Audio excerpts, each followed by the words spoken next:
All right, ladies and gentlemen, we are live and welcome to tonight's NASCAR coverage live at the Daytona International Speedway for this weekend's running of the Daytona 500. But here on this Thursday evening, we are about to see two 60-lap races that will set the starting lineup for this Sunday's race. And we still have obviously open entries looking to lock themselves into the Daytona 500 over the next couple of hours through these two 60-lappers as well. 7 open drivers will be going for the final 2 spots. 2 drivers last night in qualifying single car were able to lock themselves into the show, and that was Martin Truex Jr. and Jimmy Johnson, a couple of the bigger names in that list. Helio Castroneves still has to try to race his way in. Chandler Smith, after missing the 500 last try, looking to make the Daytona 500 this year.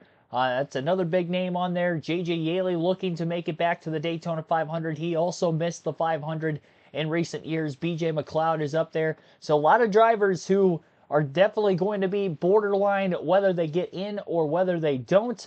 And it's going to be a lot of fun to follow here over the next 2 races. Field obviously split in half based off of qualifying last night, where the odd number for qualifications yesterday will have set the starting lineup up for dual race number 1. The even number, the outside row for the Daytona 500, will be dual race number 2. The raw feed has changed on NASCAR.com. Obviously, we saw that last night during the Daytona 500 pole qualifying. It looks to be the case again here during the course of this dual race as well. They had the old raw feed available during the clash, which took place at Bowman Gray Stadium about a week and a half ago. So we had the old raw feed then, but we've got the new one now. I personally don't like it as much because I can't fit as much into one screen compared to what I was able to do with the older raw feed, but we'll try to adjust accordingly. And obviously, I'll be scrolling up and down that leaderboard as much as I possibly can throughout the course of the race as I give you my best efforts to let you know what's going on at all times. Appreciate anybody that may be new watching the stream for the first time. Be sure to hit the like button on the stream if you haven't done so yet. Subscribe for more daily NASCAR content as well. If I have to adjust anything on the leaderboard, let me know to try to make it more visible for you. I'm open to options in the chat as far as you guys trying to give me advice on what would make it better. I have clicked on this raw feed tab a couple of times, and this is literally all they're giving me. So I believe that this is all I've got. I can slide left to right on the screen as well, so we can look at a lot of statistics that we wouldn't have been able to look on the old list, which I believe is why the raw feed looks the way it does now. I mean, they have so many different things that we can look at here. Last restart, average lap time over the last 5 laps, 10 laps, 20 laps, so you can kind of narrow that down. Last pit stop for tire count. They have so many things on here that we didn't have before. Before, it was just pretty much laps led, lap times, and then interval in between positions. We have that and much more. So that is going to be kind of interesting to navigate over the course of the weekend as we get into our first sets of races. Jackson Robinson, Patty and Rumdy Creations, Cars One Boy, Jacob Kearns, Jackson Thomas, MotoGP Merchant. Thanks for tuning in, everybody. Billy Kramer, welcome to the stream as well. Our goal tonight is going to be 50 likes. Pretty basic, but it is a Thursday night and a dual race, and we did get to our goal of 50 likes last night. I think we actually ended up with over 60 before the end of that stream. So definitely be sure to hit the like button.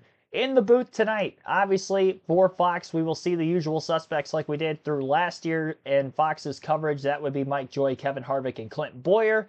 And I believe Joey Logano might be on the broadcast for race number 1 as well, alongside Jamie McMurray, at least down below on pit road. Josh Sims, as well. So a little bit of a different setup, it looks like, for Fox. And obviously, this is because Logano is going to be in dual race number 2. He is still racing tonight, just not in our first race. Get the chat up on my phone as well, so I can leave it on this screen for as much as I possibly can.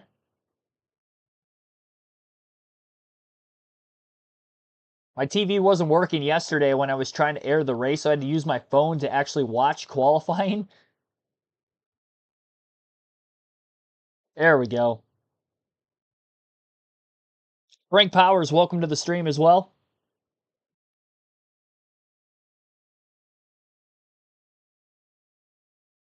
Obviously, once the race begins, we'll get to see the intervals and all the stat sheets light up. Might look confusing till we get used to it for some people. It's going to be a lot of numbers everywhere. We'll go through the starting lineup for dual race number 1 while we're waiting on cars to roll off of pit road. They did get through the national anthem moments ago, and I believe the command to fire engines is coming up very shortly as well. Chase Briscoe qualified on the pole for the Daytona 500 last night, so barring any sort of an incident in practice the next couple days, as well as a 60-lap duel, he will be the pole sitter for the 500 still. It is the first Toyota pole as a manufacturer in Daytona 500 history, and obviously the first career pole in the Daytona 500 for Briscoe, who is with this new team at Joe Gibbs Racing. Ryan Preece this year for RFK Racing in that expanded organization. Josh Berry with the new team as well will start towards the front of the field inside of row 2 alongside Austin Dillon. Berry in the 21 for the Wood Brothers this season. And Austin Dillon, a former dual race winner at Daytona, a former Daytona 500 champion, and a summer Daytona winner. He's won almost everything at this racetrack, and him starting up at the front of the field definitely going to be one of the favorites for this first duel. His brother Ty Dillon on the inside of row number 3 alongside Zane Smith.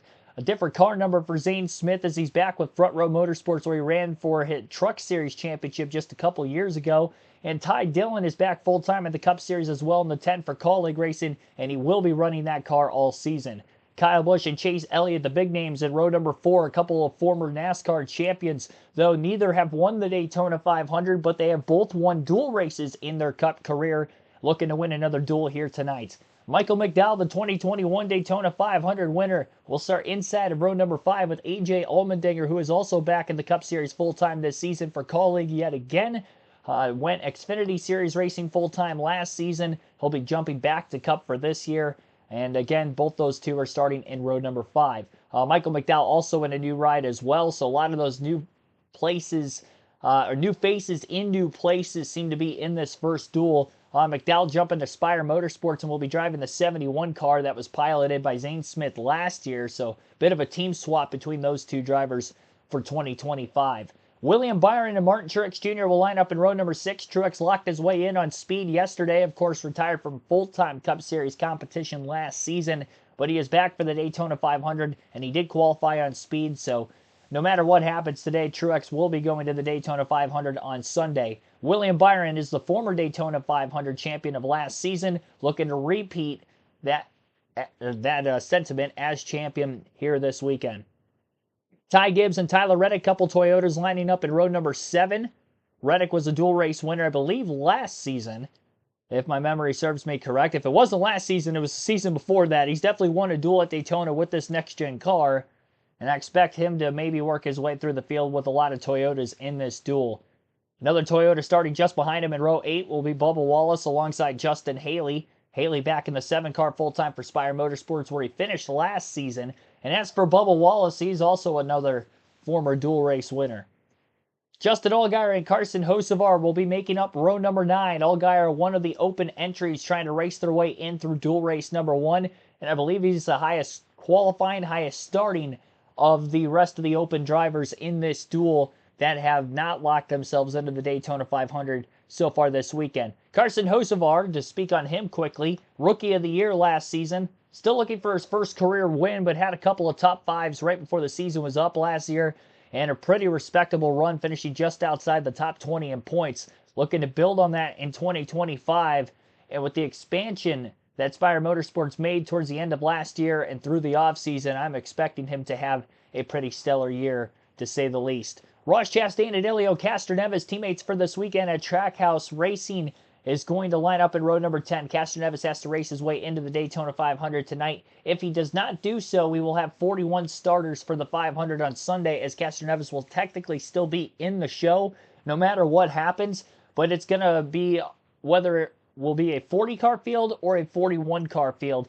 Trackhouse can choose under the new charter agreement to essentially, it's an extra entry for a driver of a higher caliber from another motorsports, that if they decide to run a NASCAR race and there's more than 40 entries, they would get access to running that race. So even if he fails to qualify tonight, it does sound like Trackhouse will go through with that, and they will get Castroneves in the 500 for Sunday. The reason why that they haven't put that waiver in at the moment in case they race their way into the Daytona 500 is because it would take away from some earnings if they were to do that, if they were to just qualify for the race, because if they qualified for the race, then we would just have a normal standard 40-car field, but obviously we would only have the expanded field if he doesn't qualify. So it is convoluted, and it is very tricky. So we're basically just kind of watching to see if he races his way in or not. If he doesn't, he'll be in. But as far as the other open entries in this duel, they're still going to have to beat the 91 if they're going to want to make it to the dance. Ricky Stenhouse Jr. Chandler Smith will line up in row number 12. Stenhouse, former Daytona 500 winner in 2023, just 2 seasons ago, and Chandler Smith failed to qualify in his only other career attempt at trying to make the Daytona 500. That would have been with Colleague Racing last season. As far as this season goes, we'll see what this 66 team can do for NBM. They have failed to qualify for the 500 in recent years when they have been on the entry sheet. So the work is definitely going to have to be cut out for the young gun Chandler Smith, but we'll see if he can do it here today. And then J.J. Yaley would be the last driver on the starting grid for dual race number 1, all alone in row 13. J.J. Yaley is in the 44 for New York Racing, again, an open entry. So your open entries for this duel that have to race their way into the Daytona 500 would be Justin Allgaier, Elio Castroneves, Chandler Smith, and J.J. Yaley. I don't like how it uses their actual real names, by the way. We got Anthony James Allmendinger for AJ, so that's going to kind of throw me off a little bit. I'd rather it just say AJ. They got Darrell Wallace on here instead of nickname Bubba, which everybody calls him. And then what else did I see? Yeah, Christopher Yaley for J.J. Yaley. I had no idea his name was Christopher until reading the stat sheet just moments ago. So that's a bit new also. Yep, engines have fired. And again, we've just gone through the starting lineup. Why is Delta undefined? That's because the race hasn't started yet. Once the race starts, then you're going to see the interval between all the positions. And it's cool that we can see the interval between first through anybody in the running order, as well as position to position, so how close a certain battle is from second to third, which I would have been able to do the math prior. Usually pretty quick with getting that math accurate. But now it kind of dummies it down with the new raw feed. What is delta? Delta is just difference in position, interval. It's a more proper term for that. It's the interval of time between one position to another. Zachary Powers, Trainskate 1025, thanks for tuning in also. Chris Davis, welcome to the stream. JoJo, welcome back also. I'm ready for this one. I'm ready to see some racing on the high banks of the Daytona International Speedway here this evening. 4 straight nights of racing, 5 straight nights of live commentary content continues right here on KRC. And again, both dual races will be on this stream, so we won't have to go anywhere. It won't be like our Clash coverage where we had 2 separate streams for the LCQ and the main event. The reason why we did that is because there was over an hour of a break between the 2 races. That will not be the case tonight. And all the rain that was in the Daytona International Speedway area today had washed out prior to the start of the race. Great job by all the at-track personnel to get the track dried and relatively get this thing underway at about its initial start time. Or maybe going to kick things off 5 to 10 minutes later than we originally were going to, but yeah, outside of that, pretty well done job by all the safety crew and cleaning crew at the Daytona International Speedway. Dale Campbell, thanks for tuning in. I know I've been talking about it a lot recently, but being under the weather, if my voice kind of cuts in and out from time to time, my voice is still not back to 100% after having laryngitis from a few weeks ago. It seems like when I try to go up an octave, it tends to want to just basically cut out on me. So if I have any stoppages, I should say specifically in my UI, it's not me stopping my voice. It's my voice not wanting to hit that higher octave that I need it to. Hopefully it doesn't become too much of a problem. Been staying hydrated all day and definitely ready to go for tonight. Chase Elliott has an issue. Yeah, brake issue for Chase Elliott. I'm sure he'll get back out there as soon as the race starts. Obviously, worst case scenario, Daytona 500 Sunday, he's already guaranteed a starting spot being one of the chartered entries. But he would be starting at the tail end of the field in the Daytona 500, dead last, in fact, if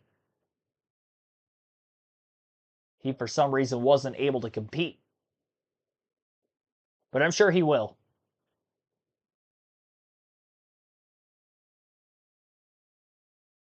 Delayed question mark? Yeah, I think the drop of the green flag was initially scheduled for 7:15 for this first dual race. But they did have some rain showers go through within the last couple of hours at Daytona. Pretty heavy ones at that. But all got out of here well enough in time to still get this set of races underway here tonight. Again, our distance is going to be 60 laps. For fuel purposes, they will have to pit at least one time in each duel to run right around 45 to 50 laps on a full tank of gas. It's going to be interesting to see if we have any sort of fuel mileage saving going on in the early going to try to make those final pit stops and the only pit stops of this race as short as they possibly can. Which race is Blaney in? He's in race number 2. I got my Blaney gear on. I'm ready for Ryan to try to go after that first career Daytona 500 victory. Technically started last night, but I got my gear on for today.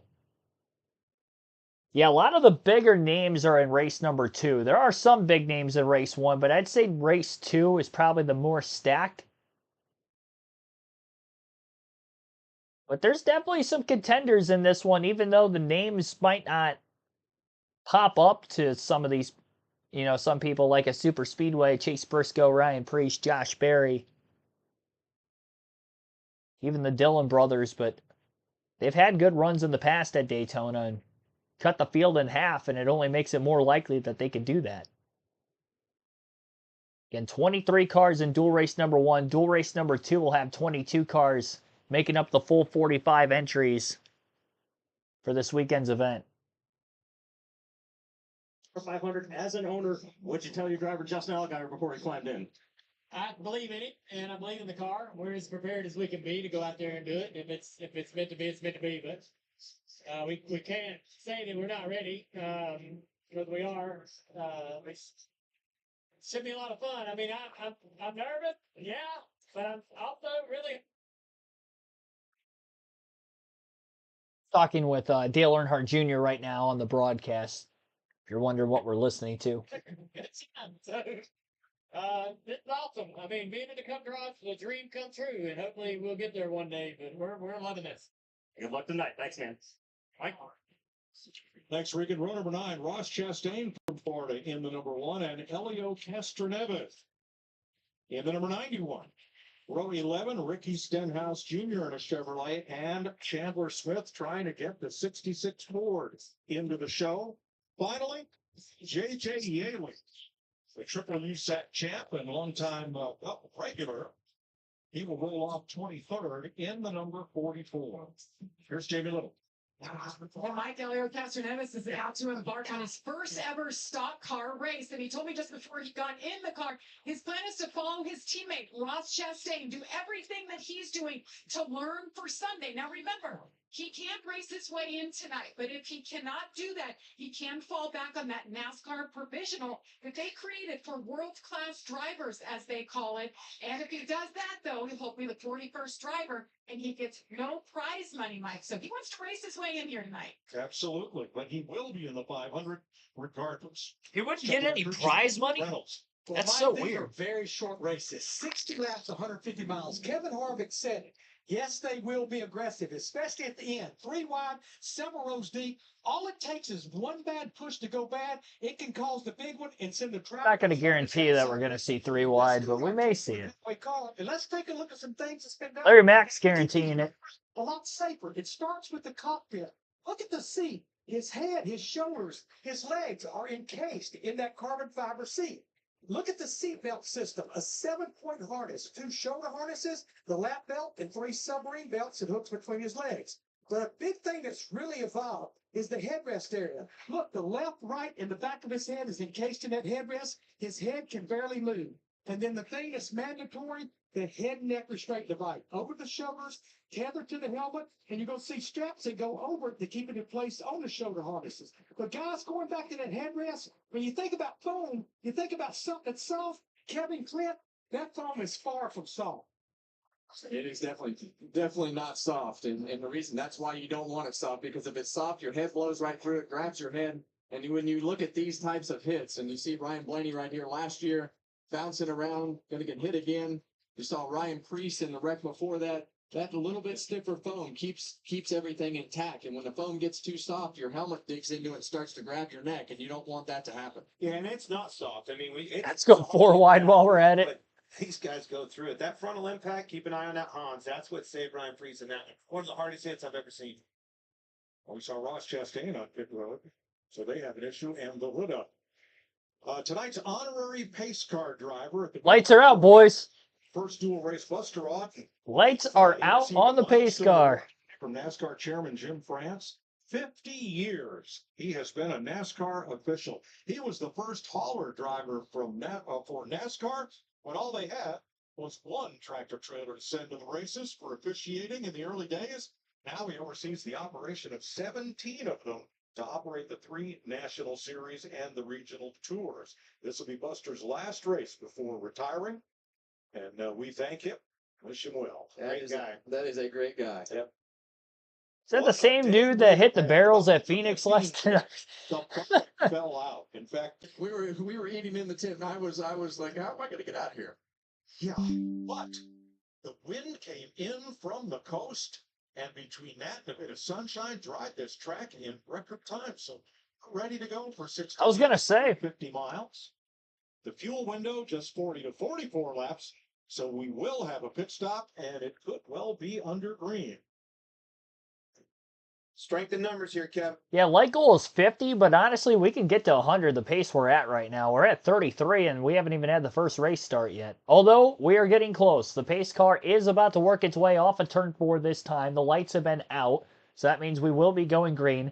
Chase Elliott did make his way back to the starting grid, and obviously didn't lose his starting position as he will roll off outside of row 4. Ross Chastain was back on pit road as they were getting the 1-to-go signal to make some minor adjustments to the race car, has regained to the back of the field and will be in the race as well shortly. With the pace car on pit road, our first of 2 60-lap dual races for the 500 is underway, and we are racing at Daytona. 500 pole sitter Martin Truex, not Martin Truex Jr., not the 19, I already messed up. Chase Briscoe in the 19 car full-time starting this year in 2025 leads us to the green door-to-door all the way through the field. All 23 cars under a blanket. And the RFK Racing Ford of Ryan Preece is in that outside lane after starting on the front row as well. Who's going to lead the first lap? Both the Dillon brothers working in line. Though not with each other. Austin is the second car on the outside, and the third car on the bottom would be Ty Dillon. Interesting to see if they get formed up in the same line at any point in time here shortly. Opening lap is going to be led by Ryan Preece in the 60. About a half a car length, maybe a little less, over the 19 of Chase Briscoe underneath him. Separated by about 0.06 of a second as they cross the stripe for the first time out of 60. And already the race is on at the back of the pack for those 4 non-chartered entries trying to race their way into the Daytona 500 through this duel. 5 open entries in total in this duel, and then we will have 4 of them in duel 2. Martin Truex Jr. from this duel already locked into the show based off his qualifying speed yesterday. 19 of Briscoe trying to lead his first lap of the race this time by, and does by 9/1000ths of a second, still on the inside lane. And Josh Berry in the 21 car is his pusher. Although we haven't seen a lot of bump drafting at the front of the field, even on the straightaways in the early going, as these guys still trying to get a feel for something. We got a car in the wall. Already under caution, the 38 of Zane Smith got out of line. He was the fourth car in line on the top, I believe. Third or fourth car on the top. It looks like he's got a right front down. Looking to see if he got a bad push from Chase Elliott, went up the racetrack, or if something broke. And it looked like he just had the tire go down. So on lap, the right front tire goes awry on the 38 of Zane Smith. Hits the outside wall, and we already have a damaged race car in the early laps of dual race number 1. It definitely did not take long. It definitely looked like he had a tire get cut down. All things considered, it was a relatively gentle hit into the outside wall for him being in the middle of the corner at the time of that problem happening. Sparks coming out from underneath the race car, glowing in the nighttime skies at the Daytona International Speedway as soon as we'll have to wait and see from Fox's broadcast, just a radio in with the team of the 38 just to make sure it is a tire problem and not something of a suspension issue. Remember, these teams did get a full 50-minute practice session yesterday. Now, they didn't have a practice session post-qualifying last night to the 60-lap duels today, but they did have a 50-minute practice session before qualifying yesterday. To have an issue like that, the only other thing I could think of is maybe he ran over a piece of debris on the parade laps, and it was a slow leak, and the tire didn't actually go flat until we got 3 laps in. But caution is out. Chase Briscoe scored as the race leader under the yellow after Ryan Preece led lap 1. Lap 2 through the restart will be led by Chase Briscoe. Briscoe in the lead, Ryan Preece still in second, Josh Berry third, Austin Dillon fourth, Ty Dillon in fifth, Kyle Busch sixth, Chase Elliott is seventh, Michael McDowell in eighth.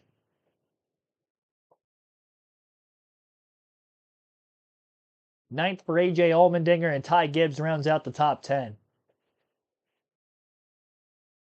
Uncle Plain Guy, thanks for tuning in.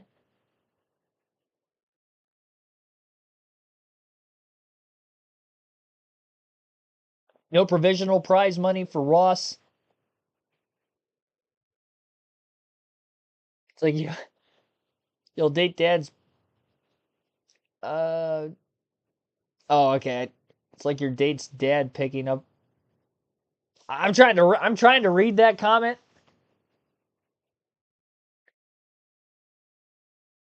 Oh, I get it. Your date's dad is picking her up right after prom. No prize money. That would be for Castor Neves, not Ross Chastain, by the way. If they have to have a 41st entry to get Castor Neves in the show, he wouldn't get any prize money.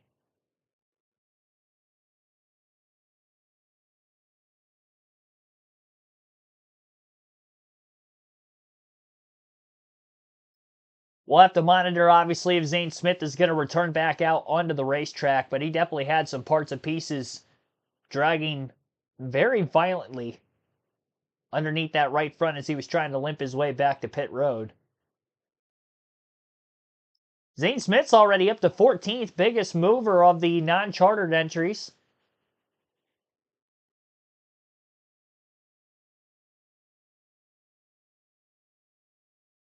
So Chandler Smith is currently the leader of the 4 drivers trying to race their way in this duel. Justin Allgaier would be the next closest non-chartered entry that is in the running order behind him, only 2 positions back. So they definitely will be restarting pretty close to one another here. That's pretty impressive, though, for Smith to gain at least 6 positions from the start of the race, considering we only had just under 3 full green flag laps.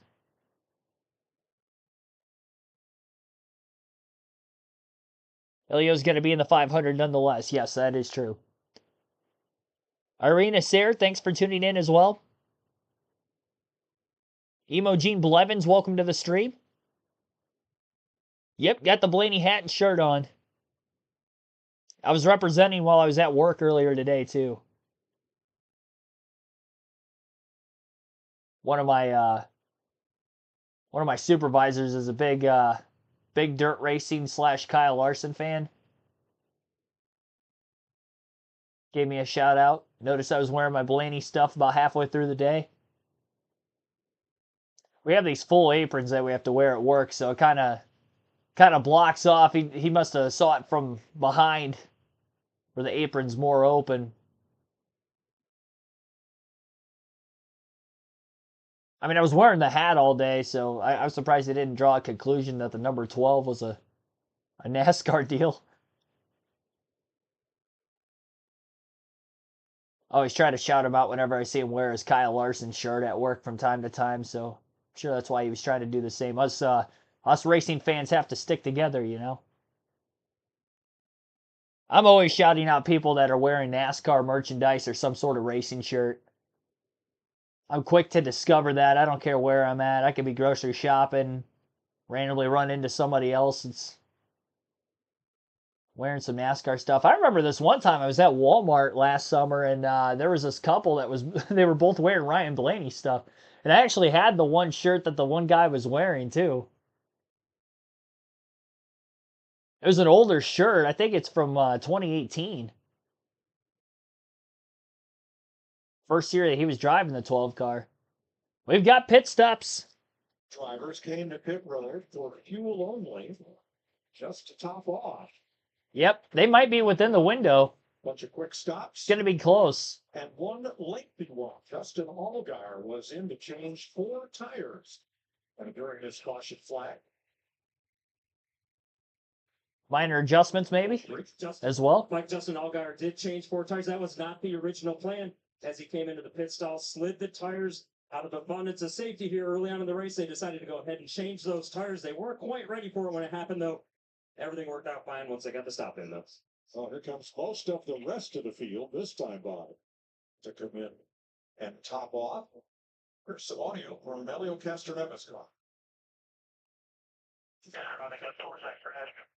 Yeah, it's already happening, so I don't want to let it go. And I give me a little bit of air, you know, when I before turn up a little early, so that keeps my motor on. I'm able, and I can do whatever but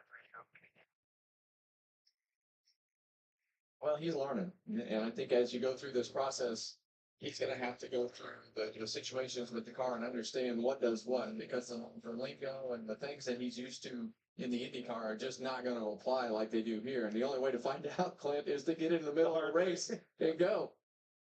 So Josh Berry's going to be the leader now, cycling out in front of the field. A lot of drivers taking fuel, and pretty much every driver ended up pitting for some sort of gas-only stop. Very few drivers took tires, as you heard there on the broadcast. I'm still not entirely sure that we can make it on fuel the rest of the way. 44 to 50 laps is our scheduled distance on fuel mileage. Depending on how much these teams try to save in the draft and in the pack from now to the end, if it did go green, it'll be interesting to see if they will be able to make it. We get another caution, and maybe that'll be enough caution laps they can save fuel there as well. Definitely going to be an interesting development to watch as we get closer to the end of this first 60-lap duel. So again, top 5 on the restart. We're going to have Josh Berry in the lead, Chase Briscoe second, Kyle Busch is up to third with his teammate Austin Dillon in fourth, Ty Gibbs is fifth. If you're wondering what some of the lead changes were, it was in the midst of green flag pit stops, and our leaderboard updates when the race leader gets to the start-finish line every lap. So if they're in the middle of green flag stops, that's obviously going to change during caution flag pit stops.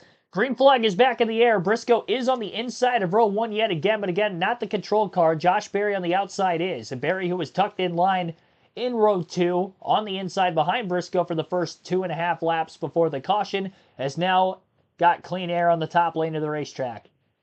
And he's got 5 Chevys in line right behind him on the outside. So definitely no manufacturer alliance here for Harrison Burton.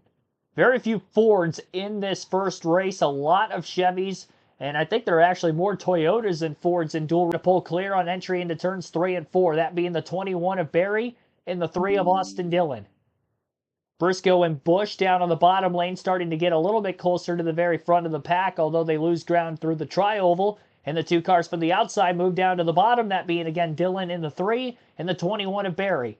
Barry moves out of the tri-oval back to the outside in front of his former teammate Chase Elliott, or I guess the driver who he ended up getting his Cup debut with, driving the 9 when Elliott was injured a couple of years ago when he had that snowboarding accident.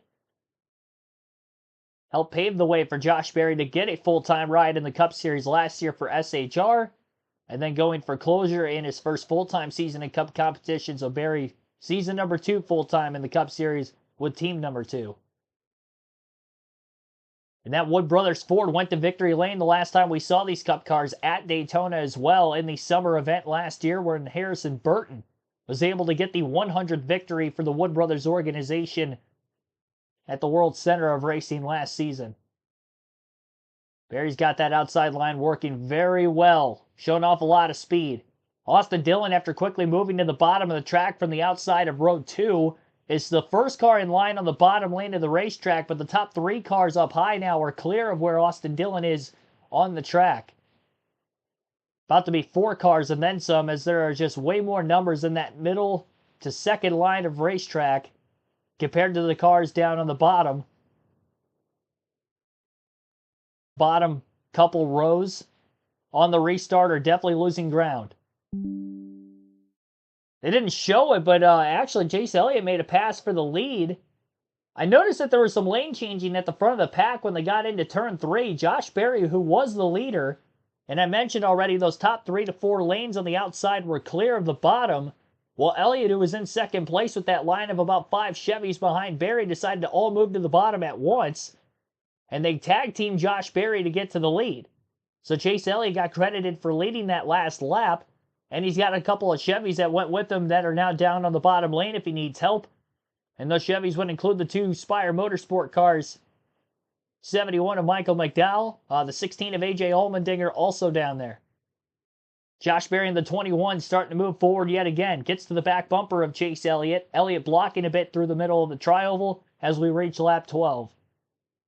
And how about Chandler Smith from the rear of the field up to 4th in just 12 laps? And again, not all under green flag conditions. He's done a phenomenal job getting to the front of the field, but needs to stay there because Elio Castroneves is now inside the top 10 for the first time as well.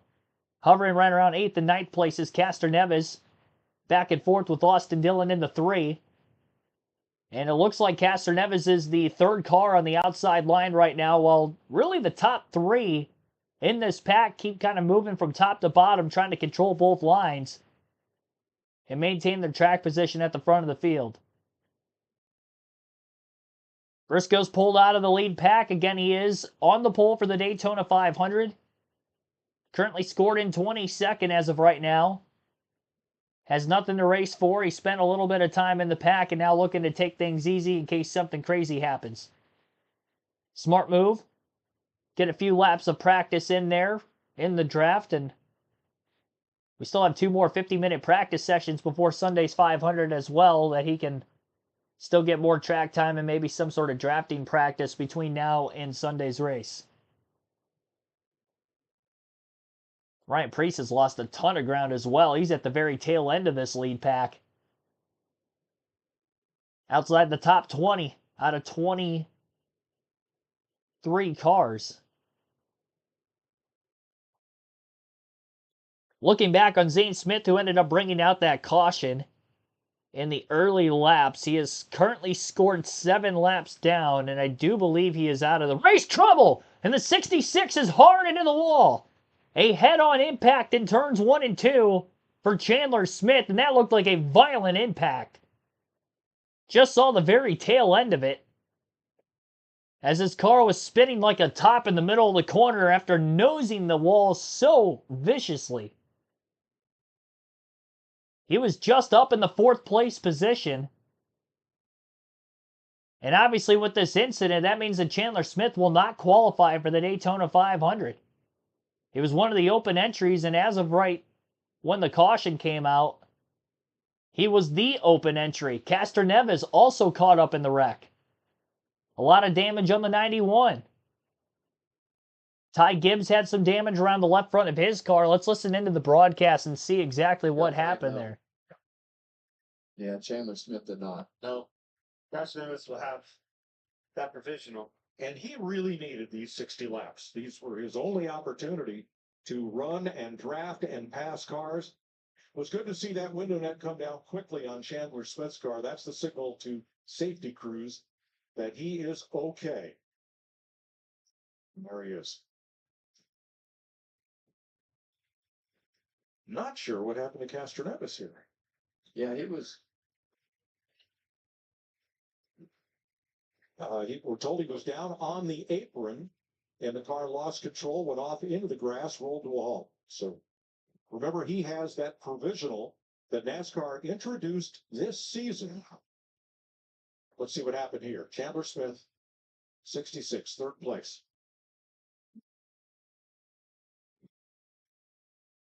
Oh, Clear. Yeah, and you see. I think he was trying to get down and fill that gap there, Kevin. Just not clear. What was the second one? The Clint 7, I believe. the seven. Just Haley. Yeah, and you saw the flames come out of Justin Haley. He saw Chandler Smith coming down the racetrack while he was clearly still underneath. yeah. Haley knew that. Yeah, that was all on the 66 there. He was way too Yeah, inside. and it looked like. That's a big hit, Kevin. Yeah, there's damage to several cars. The right all there. guy barely get through there. Priest as well. A lot of cars with some damage. So Bubba Wallace has damage, so does J.J. Yaley, so does Ty Gibbs, and there is the end of the race for Elio Castroneves. That was a massive hit for Castor Neves, a little bit back behind the wreck as well. Quite a few cars got quite a bit of damage out of that incident. 2 cautions in dual race number 1 in just these first 15 laps. Drivers caught up in this crash include Justin Haley, Elio Castor Neves, Chandler Smith, Ty Gibbs, and there might be a couple others with damage that will be on and off of pit road trying to keep themselves in this race. And we'll monitor those, obviously, as we work through the next several laps. So Castor Neves is going to have that provisional, which means we will have 41 cars in the Daytona 500. Big window of opportunity for the open entries that were not caught up in that crash. With Chandler Smith out, Castor Neves not able to race his way in through the duel. That means we are down to J.J. Yaley and Justin Allgaier to try to race their way into the Daytona 500 through dual race number 1. Martin Truex Jr. still in the race as well, but again, he is locked in based off of qualifying speed from last night. So it's a 1v1 race now between Allgaier and Yaley. And 166 definitely not going to continue. Chandler Smith had already hopped out of his car, and there's quite a bit of damage on Castor Neves' car. I'm not sure if he had hopped out of it at the time of me talking about it right now, but he is definitely got quite a bit of damage. Wild start to dual race number 1, to say the least. Crazy. Why does it show the full name for AJ? I don't know why it's doing that. It's got the full name for everybody. It has it for J.J. Yaley, too. Apparently his name is Christopher. The generations-old racing superstition: when you race under the full moon, mayhem. Yeah, well, based upon how this has started, this is very bizarre, and it's fully in effect. Pit road is open, and they should get the fuel here they will need to go to the finish. It's some repairs, maybe even on this 8 car. Regan? So like the 8-car Kyle Busch is one of the cars that's going to pit right here. Right now, he had a little bit of aero tight in turns 4. They want to work on that. He just a little bit through the tri-oval as well. Like Another set of tires going on Justin Allgaier's car. Well, at this point, Mike, you might as well be really safe with everything. You see the 54 car here of Ty Gibbs. He's got some big right on. He's got a lot of fish. Yeah. Man. 8 cars in all had damage when this happened, as Chandler Smith tried to go to the low lane, but he found Justin Haley there.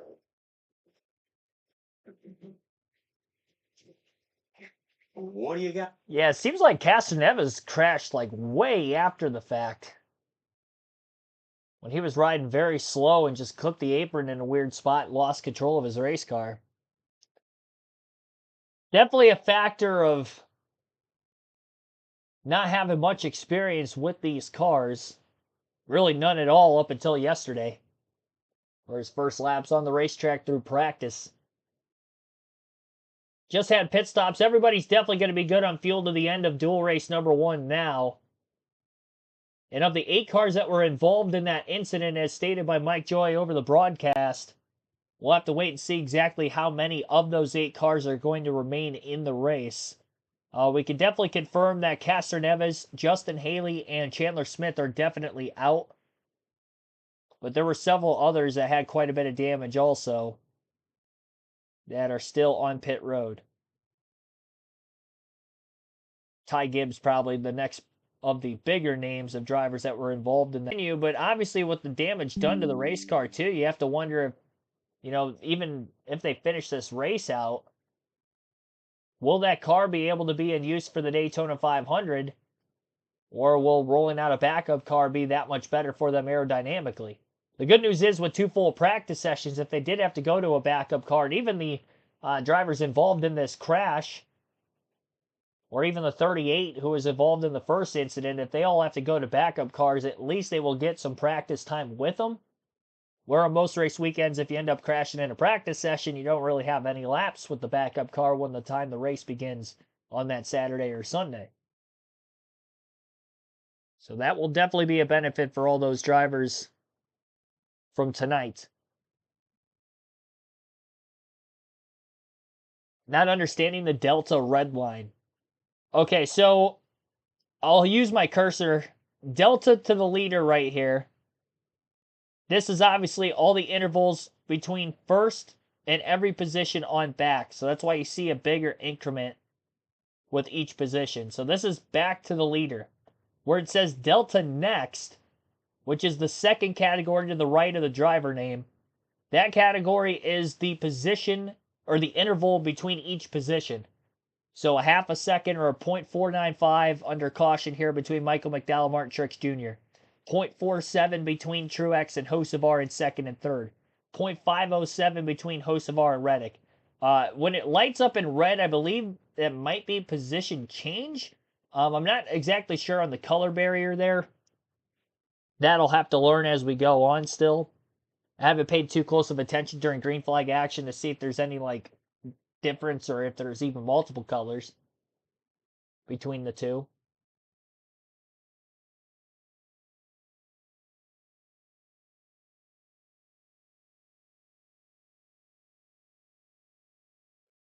Fox.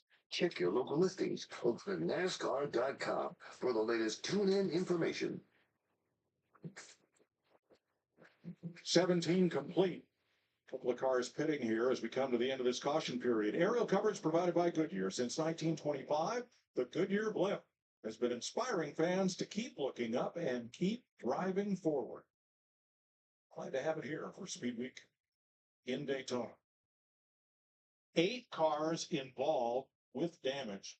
Chandler Smith out of the race. Justin Haley with damage. Castroneves out.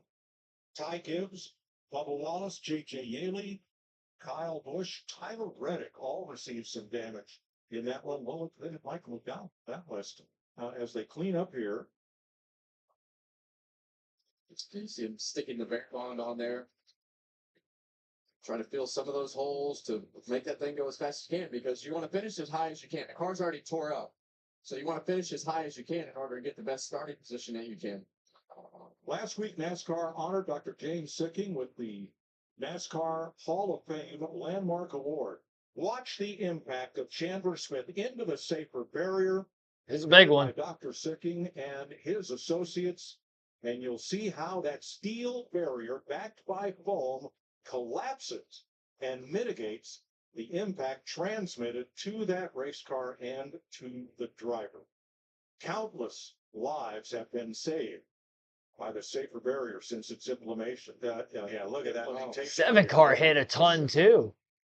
Now there's Castroneves, and we think that shot may have done the damage right there. Well, you can see the right rear is broke on the car, and I don't know if the throttle is hung or what happened, but he was going at a high rate of speed and then winds up getting this left front touching the apron right here, and it grabs the car. First talk about it qualifying, the right rear toe link is broke, and then the car just gets out from underneath him, and he takes another couple shots right here. And this one right here on the apron, oh, gosh, Clint, I can't even explain to you how bad that hurt. That goes all the way up your spine, and it feels like a jackhammer. Yeah, that's 3 in a row. Boom, boom, boom.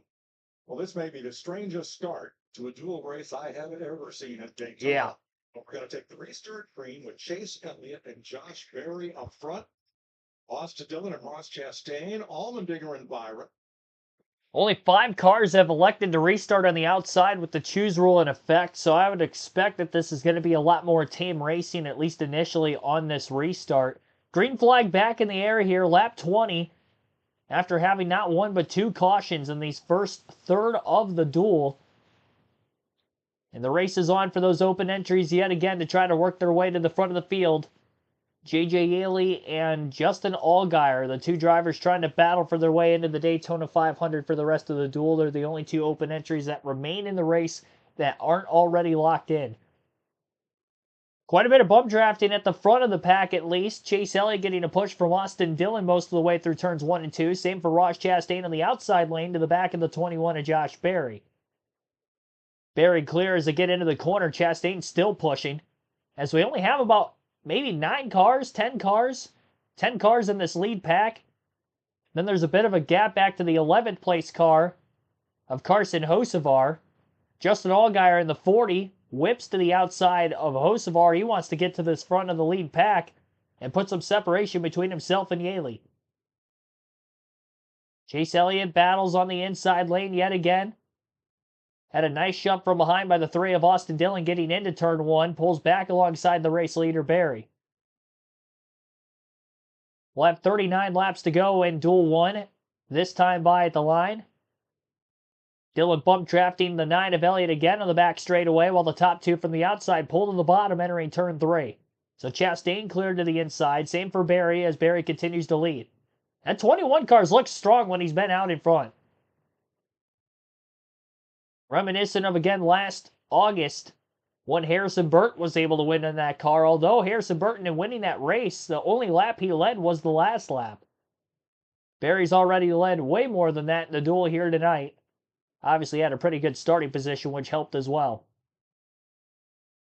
A lot more cars in this lead pack now. Things are starting to bunch a lot tighter together. There's still quite a few cars in this race. Chase Briscoe in 19th is the last car in the lead lap, and he's a little bit off in the lead pack as well. No surprise we saw that out of Briscoe back before that last caution came out. It's a good thing he avoided the incident as he did. And if you're wondering why he doesn't just pull off the track completely, there's actually points that are to be awarded in tonight's duels. I believe ever since 2017 in the stage racing era, the dual races at Daytona have awarded points to the top 10 finishers. And it'd be reminiscent to how a stage would finish in stages 1 or 2 of a regular race, where the top 10 get points, 1 point per position, 10 points for first, all the way back to 1 point for 10th. So you'd actually be tied for the points lead along with the dual race 2 winner for winning this very race. And those points all count towards the regular season and obviously qualifications for the playoffs if needed. Assuming that said driver would not get a win. And obviously a win tonight doesn't count as a race win towards the playoffs either. It's just the regular season points on the line. Chase Elliott lane changing from the bottom to the top as soon as he had a chance to pull clear on the 21 of Josh Berry. Berry way up to the outside. Chastain gave him a big shot into the corner, but didn't let go, and now Berry's up in the... I thought he had the car blowing up there for a second. A lot of speeding dry on the outside of turns 1 and 2 that he was going through for the first time, but he is definitely getting hung out to dry, and back of the pack goes Josh Berry. So Chastain was pushing him, and then they got it in line to where Berry had a very tight gap between himself, the back of his car, obviously, which Chastain was pushing, and then the back of the 9 car of Chase Elliott, who was the leader. And to keep from getting sandwiched, he had to go up to a third lane. And now Chastain's going to be the one trying to run down Chase Elliott for the race lead. Somebody hit a piece of debris on the restart, and it banged up against the outside wall, and that is going to cause for another caution. And it looked like it might have been a left front fender from Ty Gibbs, because Gibbs has some parts flapping in the wind, it looks like, on the inside of the track. So I would not doubt that that came from him. This for Sunday. First off, big hit. Here's Helio Castroneves. Exactly happened that led to that impact with the wall. Yeah, no, basically I was really taking it easy on the high side and trying to understand. I lost my leader guy, which was Ross Chastain right on the beginning of the race. And but then it's just taking it easy, understanding how to approach the throttle, not trying to be too aggressive and not to brake too hard. It's kind of like interesting. It was a lot of fun. I was having a great time. I escaped, from the first accident right there. Because everything, when you were running on top, everything goes high, right? So unfortunately, the second one, I don't know who it was, just hit me. So I hit really hard and broke the toe link. And I should have bring it down on the warm-up lane. I was a little bit fast, and the second hit was a little bit tough. But I was having a good time. So, but the good news is, hopefully the guy's gonna be able to fix the car. And but I learned so much how to say fuel, how to some so small details that folks from the other side of the TV don't understand. It's so interesting, and I love it. Yeah. Unfortunately, we're gonna have to take obviously the provisional. That's not what we wanted, but we will. And in the end, we have more to learn. Right, Helio Castroneves will roll on 41st on Sunday. Thanks, Jamie. We're under the third caution of the day. This one for debris, we believe, off top. When we come back, under caution with Daytona. Looking at another vantage point from the wreck, Bubba Wallace's camera, looked like the 44 of Yaley's car was so far sideways. I'm surprised he didn't get more damage from the incident. He kind of bounced off of Wallace's car and straightened him back out again. Otherwise, that means that Justin Allgaier would pretty much be a lock to make the 500 if Yaley was also collected, because that would have taken out all the other open entries that Allgaier would have had to be racing against. So Allgaier currently sits in 12th. Yaley is 16th. And again, those are the two drivers for the open entries in dual race number 1 that are racing each other to make the show. Mr. Neves and Chandler Smith were caught up in that incident, which ended up taking place on lap 16.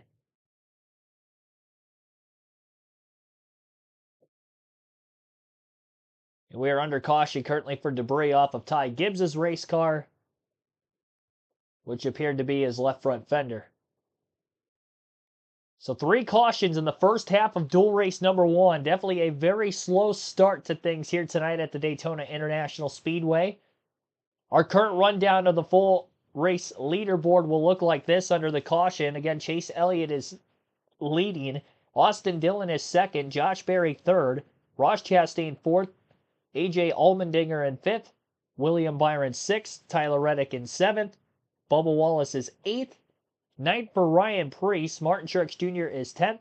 Ty Gibbs 11th. Justin Allgaier 12th. Ricky Stenhouse Jr. 13th. Kyle Busch 14th. Ty Dillon 15th. 16th for J.J. Yaley. Carson Hocevar 17th. And Chase Briscoe 18th. Michael McDowell came to pit road a couple laps before the caution came out. Remained on the lead lap, so he'll be caught up with the tail end of the pack now. Again, he is in 19th, and then everybody from 20th on back out of the race. Chandler Smith, Justin Haley, Helio Castroneves, 20th through 22nd, which were caught up in that second caution. And caution number 1, Zane Smith had cut a right front tire down on lap 3, turn 3, hit the outside wall. He was the only car collected in that incident, but it did knock him out of the race as well. So those are the 4 drivers that are out. Be sure to hit the like button if you haven't done so yet. We are at 42. Our goal is to get to 50 on the stream. And we are almost there. We're not even at the end of race 1, so maybe we could double down on that, get to 100 by the end. Who knows? But definitely got to get to the goal of 50 first. And, yeah, going to be very interesting. Put down in the chat who you think is going to win this race. Comment below. Before the start of this race, I'll be sure to get a poll up for dual race number 2 in between races. I apologize for that. Usually we have a poll up in the chat throughout the course of the live streams on the live commentary side of things.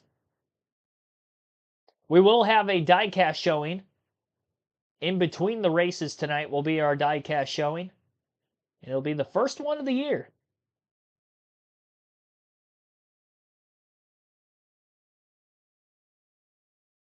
And it looks like Chase Briscoe is pulling to pit road. They came back out, ran a couple more laps under caution, and now they're going to put that one safely in the garage and get ready for Sunday, where he will start the Daytona 500 from the pole. Third caution flag, and that is the most in a dual race here since 2018. Wow. You know, I remember back to these duels, it was always that way. One was wild, the second one was not so wild, and vice versa. Yeah, and Full moon. I've been on both sides of this. I think it was 2005. I decided I was going to give Jimmy Johnson a little bump and wreck the whole field. That hurt. Valve cover was knocked off. Saw it going a little differently than It didn't work out in my head. It worked out fine in my head. It didn't work out on the track.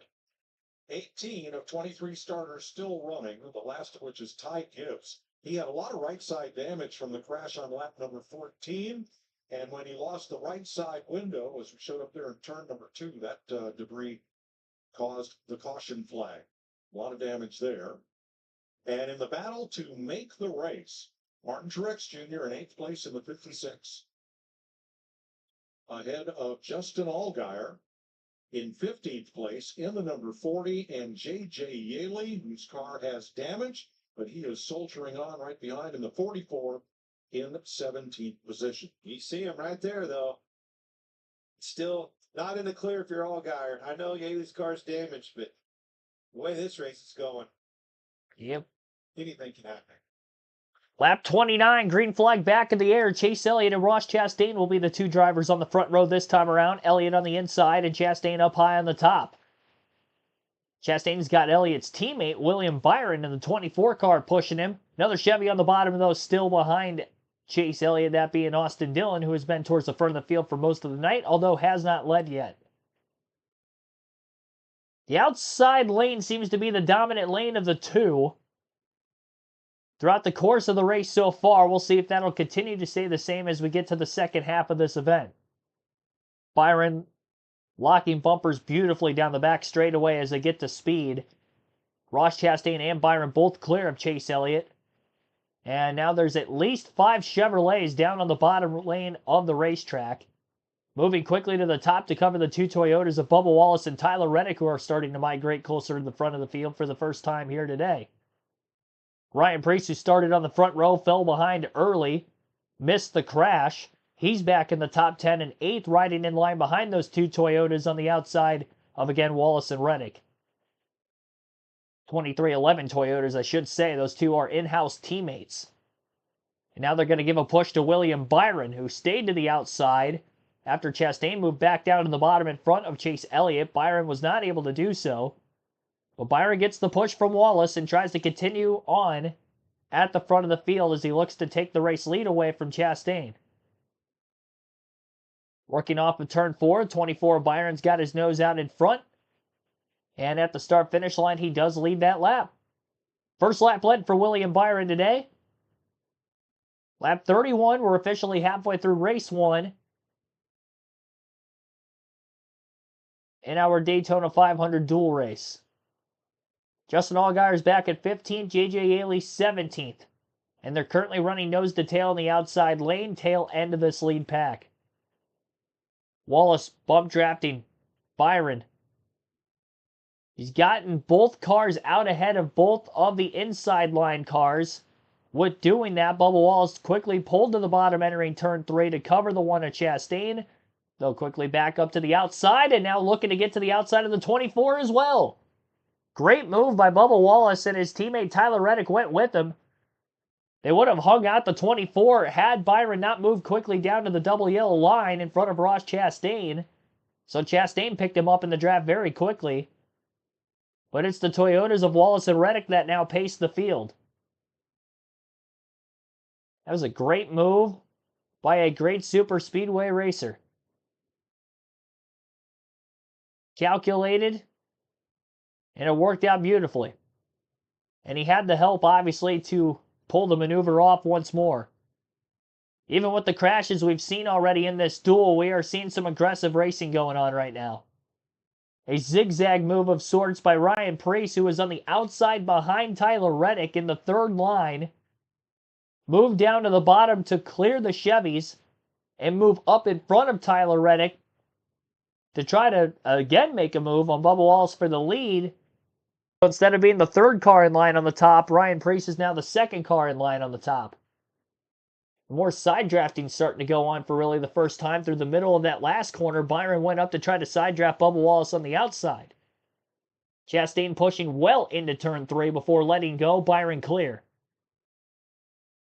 And the defending Daytona 500 winner, William Byron, leads off of turn 4 but chooses to stay back down to the inside with Chastain as Bubba Wallace nose to nose battling for the lead with him. Toss on that outside. Preece's car is extremely fast. Mind you, he started back in the trunk. Well, and let's not forget the fact that we talked about how many Chevrolets are in this race, and but we heard before the race, we heard Joey Logano still really confident in the speed with the Fords. And one thing that the Ford can do that the Chevrolets can do it better, they can push, but it's really good because of how flat their nose is. I think they've all worked on that, fixed it. I mean, even the Toyotas. We always come down here in them Fords, you know, Kevin, you and I as teammates, we could push so hard and aggressive. They've all made some adjustments to get better on these super speedways, and it's showing.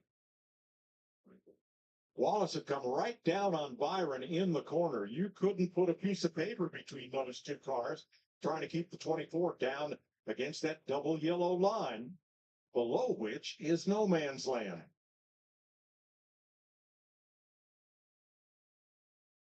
Yeah, There's the Busch Light cam for Ross Chastain, hard at work. yeah, and it's fun to walk around Daytona and you see all the signs all over everything.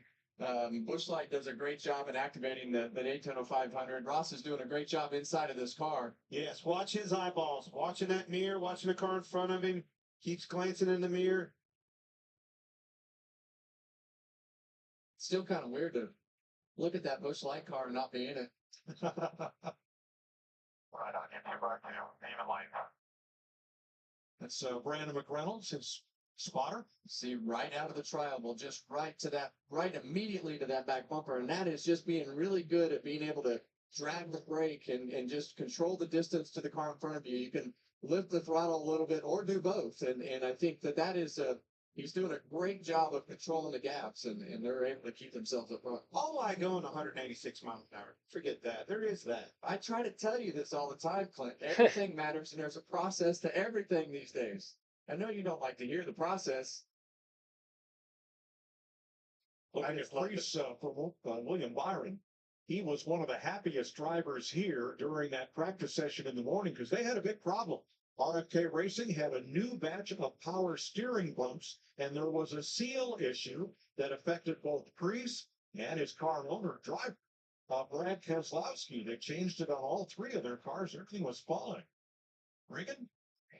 Well, Mike, not only did they have that problem yesterday in that practice, but earlier in the race tonight, wasn't overly thrilled with the handle of the race car. He was very loose. They did have to make some adjustments when they had those stops a little bit earlier. He did report back to the team, though, the car is good now. I'm getting comfortable. I can start making the moves that he wants to make to be aggressive, as you guys were mentioning out there. Did you see his head when that car hit him behind him? That shows you 186 mile an hour, a little tap in the back. There you go. Thank you, buddy. Well, if you're not sitting in a bar and you got the volume up at home, you could hear the RPM of that car boost up as well when he got that shot from behind. No feeling like that, is there? No, and that's what we talked about in the pre-race. And I talk about being aggressive and having to push and having to learn.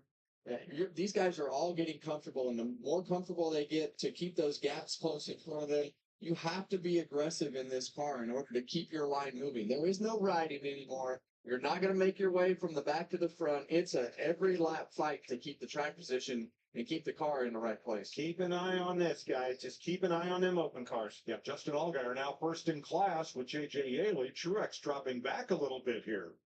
The 40 is Allgaier. The Xfinity champ, Yaley, right on his bumper. Keeping close tabs. One of them will make the 500.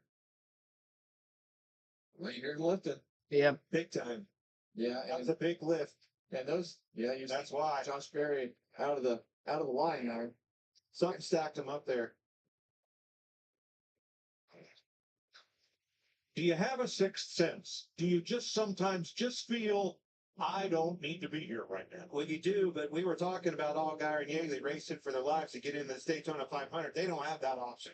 Well, and really you don't have that option in this car anymore because when you get shoved out of line, it'll take you laps. I mean, in this race, you might be able to make it back to the front, but if that were the Daytona 500 and you go all the way to the back, your whole day is screwed up. So you have to take that sense and sometimes override it and take more chances to keep yourself in the pack in a position where you're not comfortable in order to keep your track position and keep yourself up front. So to remind you, the drivers whose names are in white, they are driving cars that are part of the NASCAR charter system, 18 of them in each race. They're guaranteed in the 500. They're just looking to see where they're going to start. The drivers whose names are in yellow are trying to race their way into the 500. And you see Ryan Preece is wound up in the middle. He's going to go all the way to the back of this pack. They got that. Well, it's a Korean kid. Yeah. Yeah, that Ryan Preece, that lone wolf up there with those two Chevrolets behind him, they finally got him spit out.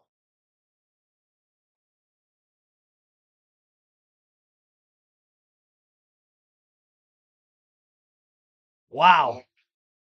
Went up the racetrack to try to block, and I think Bubba Wallace was already there. I think he got to get a big push out of Byron getting into the corner.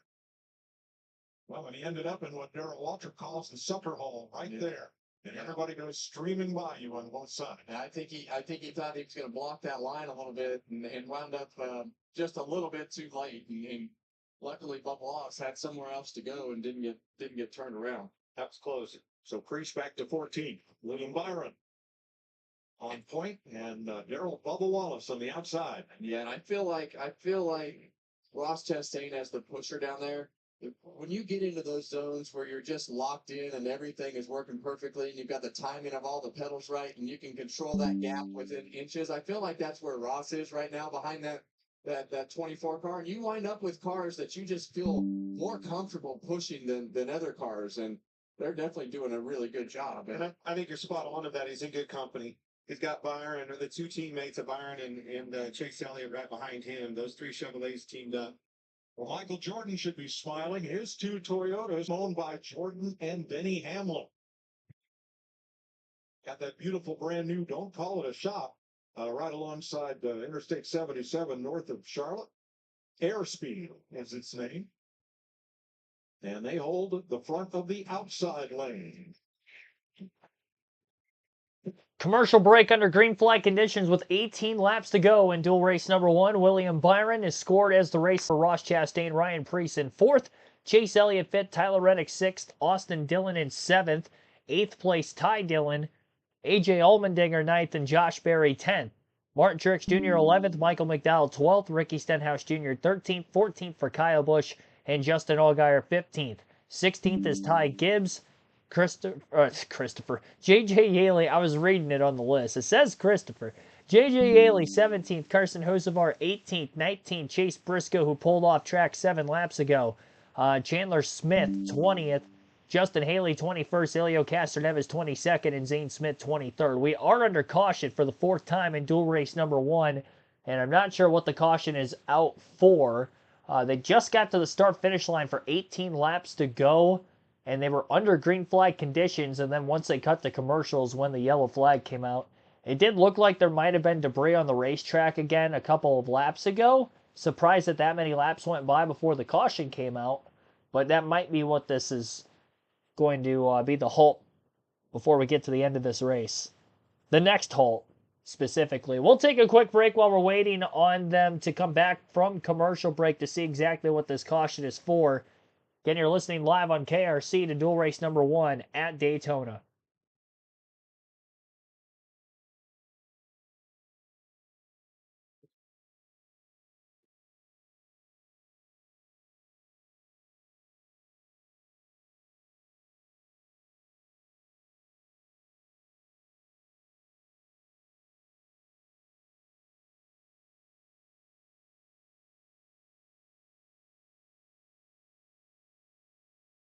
It's the first full screen commercial break they've had during green flag action so far on Fox this year. The only commercial breaks during green flag action in the Clash were all like NASCAR nonstop commercial breaks, side by side.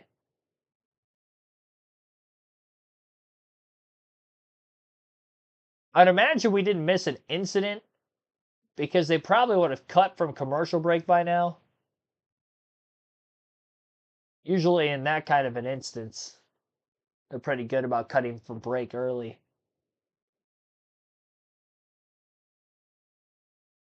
Definitely going to be racking and stacking them again here shortly. UCLA takes on Indiana in a primetime Big Ten battle. We're under caution for debris in the back straightaway here at Daytona. 43 Kyle Busch ran it over. of 60 laps in the first of the two dual races to set the Daytona 500 field. Wonder if it's Ty Gibbs' car again. And here's Martin Truex on pit road, and so is Josh Berry. Tires for Truex's Toyota. And Carson Hocevar gets a splash. He comes back out, and Josh Berry's getting tires as well.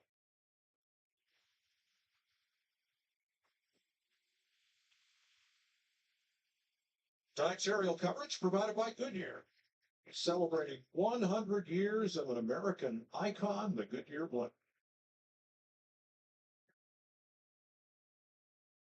The big crash back at lap number 14, Elio Castroneves and Justin Haley quickly in and out of the care center, checked and released. However, Chandler Smith was in there for quite some time. We are told that he has been released. Okay, that's Care good. center, and hopefully we'll get a word with him. All right, Kevin. Let me go down this lineup here. Two Toyotas, a whole slew of Chevrolets behind them. How do these Toyotas work together as team? Hold them off. Yeah, it'll be interesting to see what they do on this restart. But you know, the later that this thing goes, and the more that they're in the front, really, the way that you want to do this is try to shove them out there so that you can get one of them out there as far as you can, so that you can back up to the guys behind you and put them in a vulnerable position. But I think the one thing you don't want to do is get broke up, right? You got to find each other and work together here. Odds are against you with all these Chevys. There are only 3 Toyotas running, and the Gibbs car, Ty Gibbs car, has a lot of damage from that lap 14 incident. yeah, sometimes your best defense though is to lead both lines. 100%. And then we've got the race within the race. We've still got the open cars. We see Justin Allgaier in 9th. You think Dale Jr.'s nervous up there?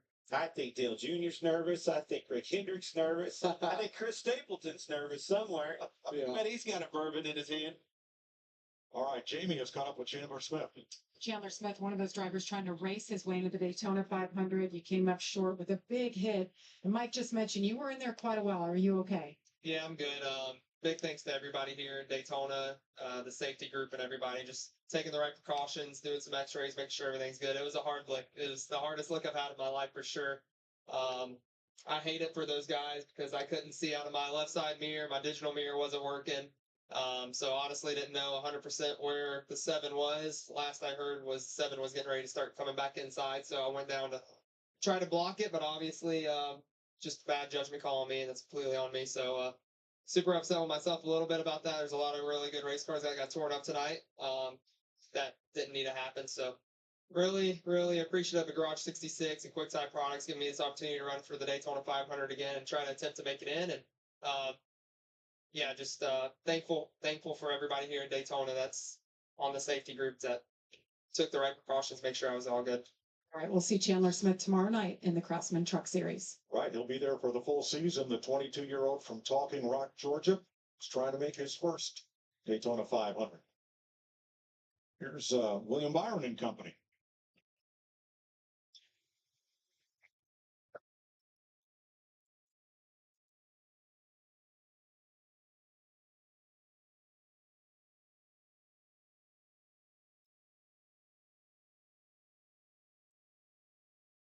Yeah, and that's that balance that we talk about, Clint, before the race. You want your car to be as fast as it can go, and you still drive it. And Williams, like, Sounds like he's on the verge. he's on the verge of being uncomfortable, but it's definitely you want it to go as fast as it can go, and sometimes that's not comfortable. Speaking of on the verge, he's a little bit on the verge of being uncomfortable as well. He's going to see that out of him. He's going to need some of that traveling whiskey by the time the night's over. All right, 14 laps to go in dual race number 1. Green flag back in the air. Great restart for Bubba Wallace. Almost changed his lane a little too early. Can't do that until you get to the start-finish line, but he did stay up on the outside with Tyler Reddick in cahoots behind him. William Byron and Ross Chastain nosed the tail down on the bottom of the racetrack. They were working well together before the caution. We'll see if they will do it after the fact.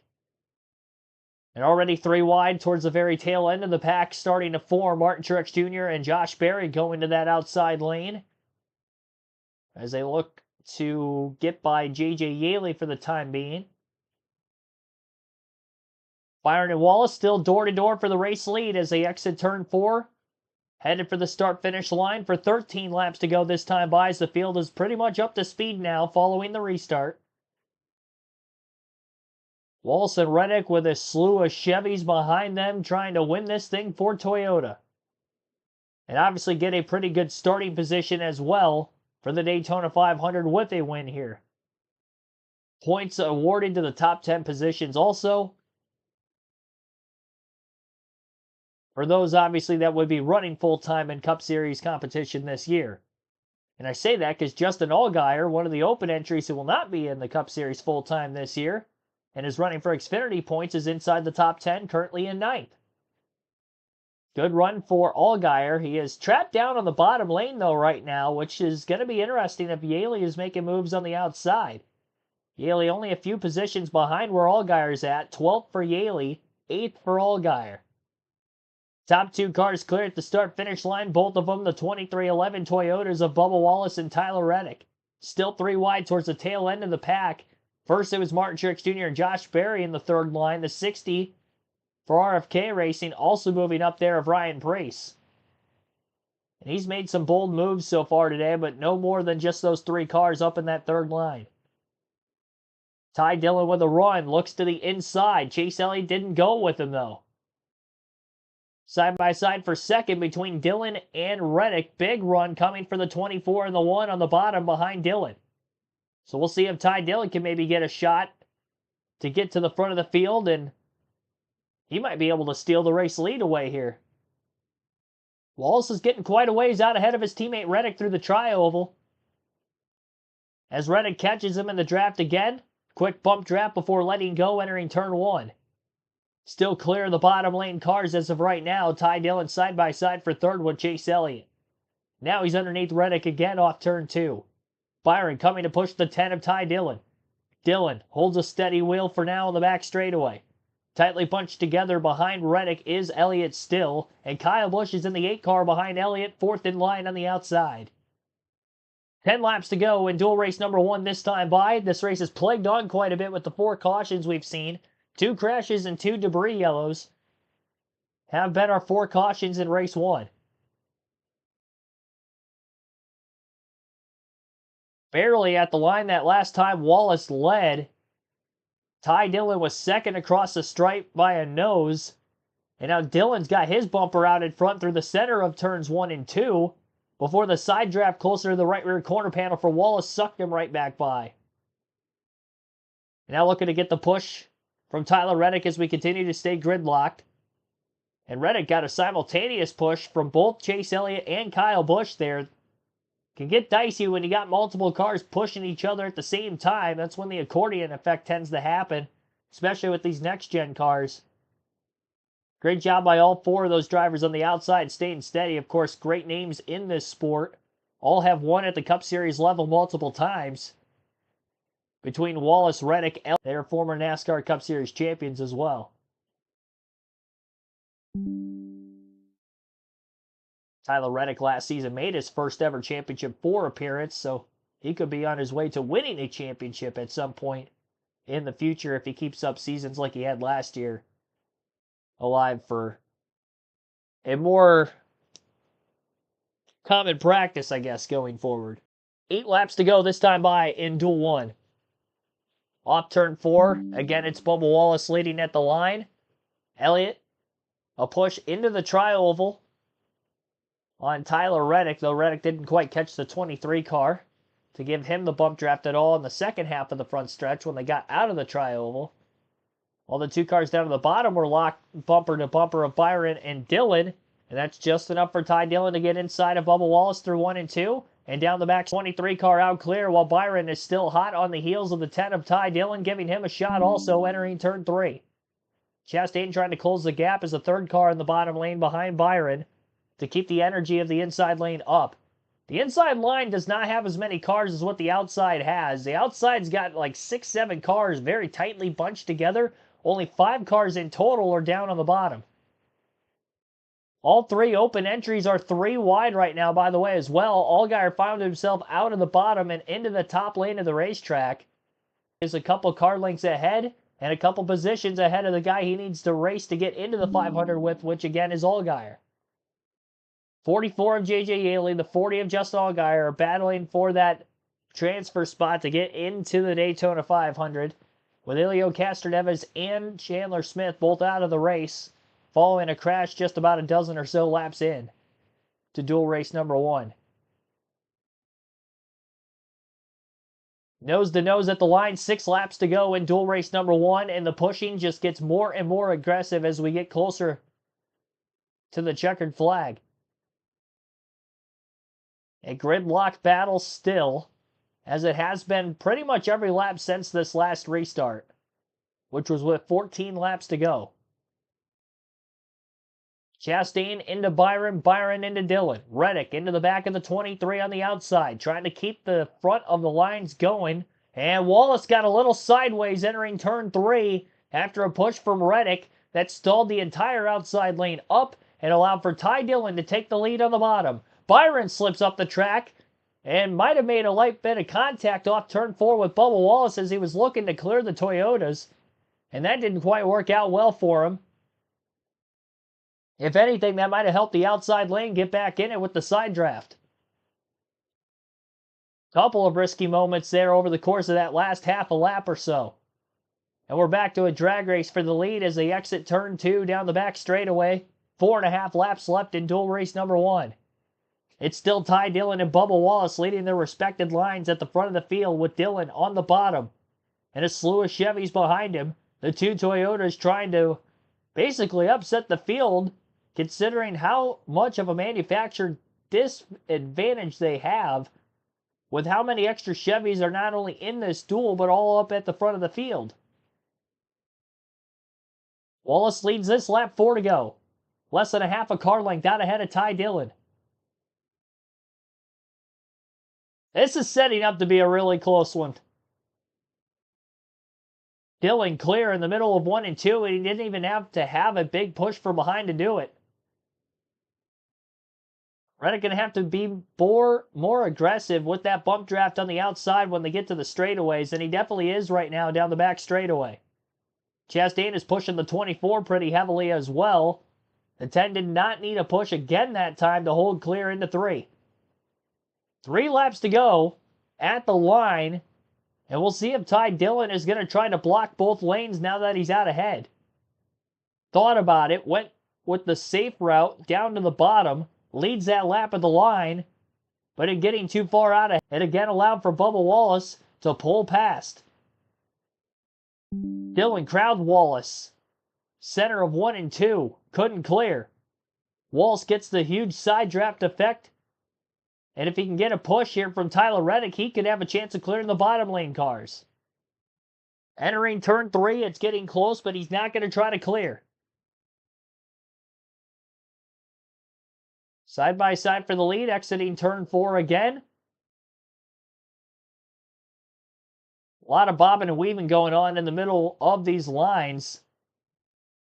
Third lane starting to form up at the top of the racetrack again, 2 laps to go. And it looks like the 40 and the 16 are working together. Justin Allgaier was leading that line of a couple cars, and then all of a sudden, A.J. Allmendinger popped up to the outside right in front of him. Allgaier and Yaley are still trying to battle to get into the dance. And they're starting to move forward on the back straightaway. Big bump trap from the 40 to the back of the 16. Allgaier needs to press forward. He's got a couple car-length advantage over J.J. Yaley, but Yaley's down on the double yellow line on the bottom of the track, and the 40 stuck up near the wall in the third line. Walls pulls clear off turn 4, meanwhile, for the race lead at the front of the pack, and now he's trying to block 3 lanes at once. Here comes A.J. Allmendinger. Final lap of the race on the outside, 3x3 from second on back through the pack. Walls having to block all 3 lines. Pulls to the bottom. The 10 car is clear now of all 3 lines as well as we get off of turn 2. Byron is clear in third. Big run's going to be coming somewhere in the middle of the pack, down the back straightaway. And it's coming from the 40. On the 16, the 10 moves up in front of his teammate. Got against the fence after an ill push. And Bubba Wallace is holding on to the lead in front of it all. Off of turn 4. Wallace is getting way out ahead of the pack. But it's good now. Checkered flag is going to wave, and Wallace wins dual race number 1 at Daytona. And by several positions at the line, Justin Allgaier finishes 9th, 17th for J.J. Yaley. And that means that Justin Allgaier has just raced his way into the Daytona 500. And Junior Motorsports will be making their Cup Series debut on Sunday in the Great American Race. Wild finish there down the stretch. Nearly had the big one on the final lap. On the back straightaway, when Ty Dillon was trying to find a way around Bubba Wallace for the lead, he had moved into the third lane in front of his teammate A.J. Allmendinger, who had a massive push from behind by Justin Allgaier in the 40. And the contact between the 2 colleague cars on the outside, Dillon actually scraped the wall getting into 3. And somehow kept his foot in the gas, kept the momentum up, and still finished third when they came back to the line. It was a light enough hit. I don't think he's going to have a lot of damage and have to worry about any sort of, backup car issue.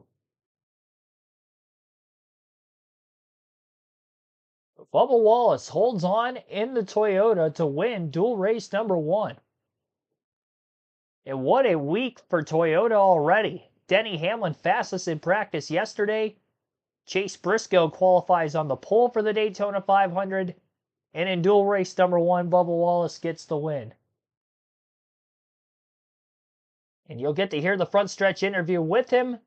And we may get some interviews from some other drivers as well between races that you'll get to listen to on the Fox broadcast and right here on KRC. And it means that J.J. Yaley and Chandler Smith will have home.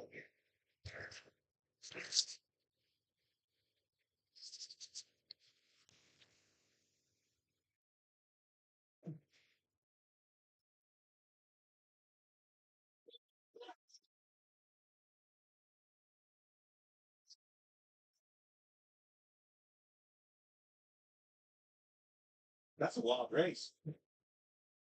Once it got started, I believe on the back of that helmet are his baby's footprints. Oh, that's cool. Pretty good. Bubba Wallace holding off a 3-wide battle at the end to get the win. Your first dual win, Bubba. You told me before the race started you wanted it to be a nice, calm race. It looked a little wild out there, but nonetheless, a great job by the 23 car and you. Yeah, thanks, Regan. Man, what a night. Crowd was wild tonight. Appreciate you guys. Hope that was a good race. There we go. Man, thanks to Tyler. That was awesome to see 2 team cars work together that well and learn a lot for Sunday. Did a great job pushing me. Our McDonald's Toyota Camry was really fast. 2 different balances from being in the pack to being out front. So got some work to do there, but all in all, man, I've wanted one of these dual wins for so long. All my buddies got them. Tyler got one last year, and I'm pissed off. I got me one now. I'm good. You got you one now, and you got the boss Michael Jordan one. I think he'll be a little pumped up this weekend as well, right? Yeah, no doubt. I think he got in last night. So it's definitely a makeup for last night and the speed that we had. But we always know, like, kind of Toyotas will race really well in. So all in all, good day, good night.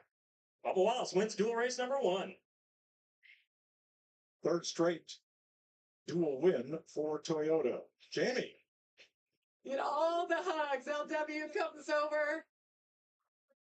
Kelly Earnhardt Miller. Did you have So much emotion right here. Justin, I heard you on the radio. You have tears in your eyes right now. Take me through that race and what you were thinking and feeling to the very end. The emotions right now are really just because of how much everybody here has wanted it. Daniel and Kelly and LW and everybody at Junior Motorsports. This guy right here, his hands, oh, his hands. Race on Sunday. We did the race on Sunday. His lip was quivering and his hands were shaking before the race, and I don't think I've ever seen that out of Dale Jr. And he told me before the race, he said, "Man, I'm nervous. I don't want to make you nervous, but I'm really nervous." And it's the truth. I mean, this means a lot to our team, this little team at Junior Motorsports. Dale Jr. is an amazing race car driver. He's an amazing dad, car owner, and you could tell how much he wanted this, and our whole shop wanted this, and to see this happen. Everybody at Traveler Whiskey, Chris Stapleton will be here on Sunday, and I'm excited to see him here and debut this car in the Daytona 500 and Junior Motorsports be in the Daytona 500. There were so many faces on this car that have worked to make this car happen. That this is their first ever real experience in the Cup Series, and we had a lot of veterans as well. Greg Ives was pretty hard on himself last night after qualifying was over. Just really proud of everybody on this team, Chevy and Hendrick Engine Shop, everybody that's a part of this. We get to go race the Daytona 500. It's pretty special. I've been here before, Xfinity Series champion, all this stuff, but this one means more than I could ever imagine, and it's gonna be really fun. Junior, you did it. You have been pacing. You have been nervous. What is this moment like? You finally have a car in the Daytona 500. First off, I'm so proud of Justin, man. He put the whole team on his back those last couple of laps, and he got to the top. And I did not think that was possible, but he got up there and made something work. And it was his only shot and got some help, so we got some people to thank. But just a great race car. Greg Ives has put a group together that's motivated. Some special people on this team that I've worked with all the way back to 1998. But I'm going to tell you, man, this sport's amazing. Everything about it. I've seen it through so many different lenses. And I love the challenges. I wouldn't want it any other way. This was hard emotionally. But I can't believe that we get to race on Sunday. I just can't believe it. Justin Allgaier is in the 500 for the first time since 2015. This car was built at Hendrick Motorsports, but by Junior Motorsports personnel. Bubba Wallace, the winner of dual number one. Hey, we got 60 laps to go tonight on FS1. Stick around. A wild duel race, to say the least. 4 cautions, 20 lead changes in just 60 laps. A lapse time, 1 hour, 8 minutes, and 44 seconds. And we had fine. Bubba Wallace with a margin of victory of just 1/10 of a second over William Byron to get the dual race win, the first of his NASCAR Cup Series career. Runner-up within the last couple of years in the dual race. I believe it was 22, where he had finished a close second. But here this year, he is standing victorious, as you just heard from him. You just heard from Justin Allgaier. Allgaier racing his way into the Daytona 500 with a solid top 10 finish. 8th place, I believe, is where he got brought home there. It looked like he was going to have a halfway decent starting position for the race tomorrow as well. We'll go through the rest of our finishing results of all 23 drivers here from race 1. Bubba Wallace again with the win. William Byron second. Tyler Reddick in third. Ross Chastain 4th, Ty Dillon 5th, Austin Dillon 6th, Chase Briscoe in 7th. Chase Elliott, wrong Chase. Chase Elliott in 7th, not Briscoe. Justin Allgaier 8th, Kyle Busch 9th, 10th for Ty Gibbs, AJ Allmendinger 11th, Ricky Stenhouse Jr. 12th, JJ Yaley 13th, Michael McDowell 14th, Ryan Preece 15th, 16th for Carson Hocevar, Martin Truex Jr. in 17th, 18th for Josh Berry, who was the last car on the lead lap at the finish. And he was only 1.4 seconds off of the lead, so that's how close first through 18th was when they crossed the stripe. Chase Briscoe pulled off the racetrack 20 laps into the race. Vicious accident. Luckily, he is okay. He did get checked and released from the infield care center. Justin Haley, 21st. Elio Castroneves, 22nd. And Zane Smith, 23rd. So that rounds out the field there. So I had to sort out some of the timing and scoring. Hopefully it is correct on our leaderboard. because Ty Dillon was scored in third on Fox's leaderboard when it first finished, and on our leaderboard he scored in fifth. Well, we definitely know that Bubba Wallace ended up getting the win.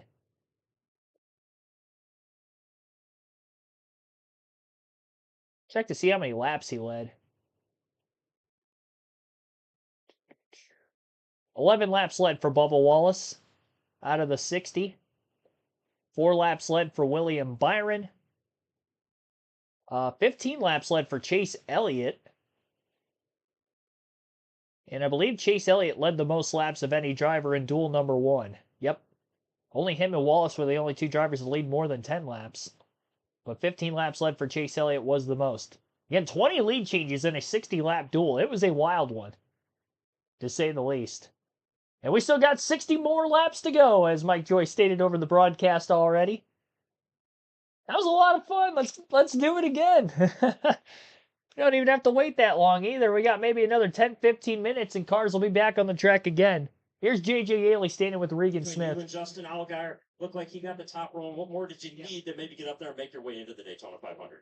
I just need a little bit more pace, unfortunately. The Green River Whiskey New York racing car was really good. I just didn't have like that pull to where I could just try to make something happen. So, like 7 to go when I got by the 40 and then 56 went by us on the outside, I just committed to the bottom and put all my whiskey in one glass, hoping that was going to be where I needed to be. And, with 3 to go, it looked like that was going to work out. I mean, I know with 2 to go, it just kind of goes into full chaos. And, I saw those guys go by and just almost abandon ship. I slid to 47, pushed me. I thought, man, if it gets crazy down the back straightaway, the bottom always prevails. But unfortunately, I lost a bit of my help. And, at that point, I was just hoping that there was going to be some more carnage off of 4.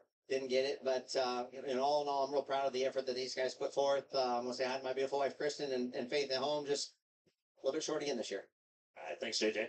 Josh? Back over here in victory lane, Josh Sims alongside Jamie McMurray. A celebration going on just behind us as Bubba Wallace celebrates his victory in duel number 1. But the roller coaster of emotions, guys like J.J. Yaley and Justin Allgaier had to be feeling out there today. Yeah, heartbroken for J.J. Yaley, and I don't think that he did anything wrong. I thought he was in the right line most of the time. Allgaier was having to force an issue, and I heard Dale Jr. mention that. He's like, I didn't think the outside was going to work. Fortunately for him, at the end of the race, it got a little dinger pulled up and it worked. But like every year in the duels, you don't know until it's over. And it was pretty cool to see Dale Jr. almost get a little emotional about being excited being in the Daytona 500. Yeah, what a moment for them. So let's relive it all. Let's check out the highlight from duel number 1. And we were looking to learn a lot, not just us, but the drivers. And drivers were learning they had some issues right off the bat, whether it's Chase Elliott or Ryan Preece. Ross Chastain, you see here, there'd be some nerves going on there, Jamie. Oh, crazy that we sat here all day and those guys had those issues right before the end. Zane Smith cuts a tire down. I just passed them in the garage. They're going to try to repair that car. It looks like, but he got knocked out earlier after having a great run. And then this mega impact for Chandler Smith. You see it got the 7th car, Justin Haley as well. And then Castro Neves had not 1 hit, but 2 massive hits at the end of that lap 14 crash. Yeah, certainly we go transporting again in the race, and I thought we were about to have another wreck here, but everyone able to keep things going straight, and Bubba Wallace able to take this thing home. We heard the excitement from him afterwards. Speaking of excitement, how about Justin Allgaier, Dale Jr., the celebration for that, man? Such a cool moment. Yeah, it was cool. And I'm telling you, Bubba Wallace being in victory lane, not a big surprise. He has a gift for this type of racing. We know he's won at Talladega before. And every time we come to Daytona or Talladega, he's always a factor. 2311 obviously picked up right where they left off last year. All right, we're going to take a quick timeout. After the break, we're going to continue to get you ready for duel number 2 out here at Daytona as Bubba celebrates with the newborn. Baby's going to party hard in victory lane tonight. Carter Cathorn, thanks for tuning in. Gribbix, thank you for watching. Some of the shout-outs I wasn't able to get there towards the end of the race. Calling the finish. Patrick Shadley, thanks for tuning in. Tuned in right before that last restart. And many others. For anybody who has been watching throughout the course of this entire stream so far, greatly appreciate it. You guys are very much so the backbone of this channel. Be sure to hit the like button on the stream if you haven't done so yet. Our goal was to get to 50 likes. We did already surpass that through race 1. We're at 52. Still one more race to go. So we'll see if we can grow that like counter up more and more as we get through our second day out of 5 on Speed Week coverage here at the Daytona International Speedway for this week's running of the Daytona 500. Our schedule for tomorrow will look as is. We have 5:30 p.m. Eastern being our next live commentary stream. Cup Series practice tomorrow. Again, 5:30 p.m. Eastern, Cup Series practice. We'll be live for that. And we'll also be live for the NASCAR Craftsman Truck Series race tomorrow night as well. That will be starting at 7:30 p.m. Eastern, so back-to-back streams with about an hour break between those two streams tomorrow evening. As far as Saturday, we have a triple header scheduled for you. We got ARCA at noon Eastern. Then we've got Cup Series final practice at 3 p.m. Eastern, followed by the NASCAR Xfinity Series race at 5 p.m. Eastern. That will be taking place on Saturday, and on Sunday, the Daytona 500 will begin at 1:30 p.m. Eastern right here on KRC with a special 1-hour pre-race coverage for this Sunday's Great American Race. All those start times are listed in the community tab that was put out on a post on Monday night, so you can go there if you don't want to hear me regurgitate it again. But I will be sure to update you guys, obviously, later on in the stream before we come to a close on the streaming schedule for the rest of the week. This is our second live commentary stream this week and our fourth one already. Well, technically, we had 2 of them for the Clash. So we had the Clash, the LCQ, the Rolex 24, then we had Daytona 500 qualifying last night and obviously right now. So this is just the start of the 2025 NASCAR season. Jose Colon, thanks for tuning in as well. Good evening to you also. And while we're under the break between the 2 races, I'm going to make sure I get a chat poll going. And I'll ask you who you think is going to win dual race number 2 tonight.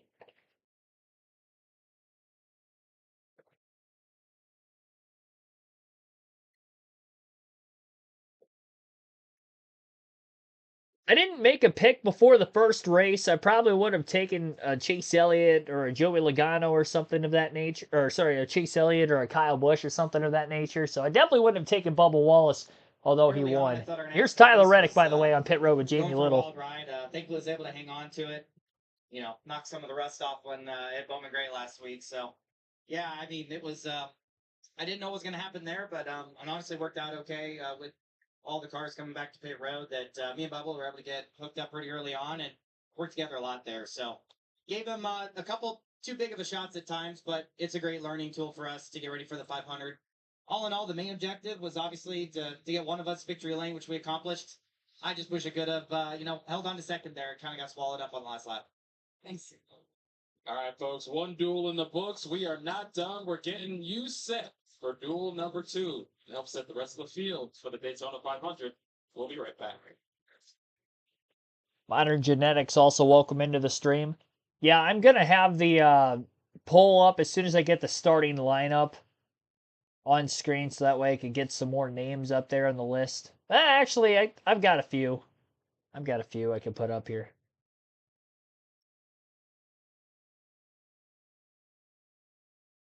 Off the top of my head, I'll put the bigger ones that come to mind, who I think are going to be very much contenders for this race.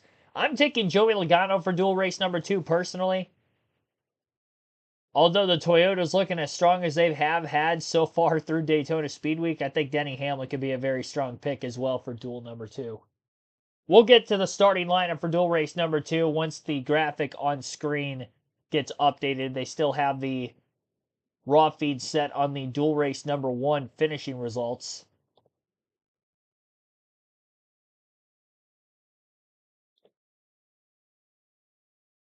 Appreciate everybody tuning in.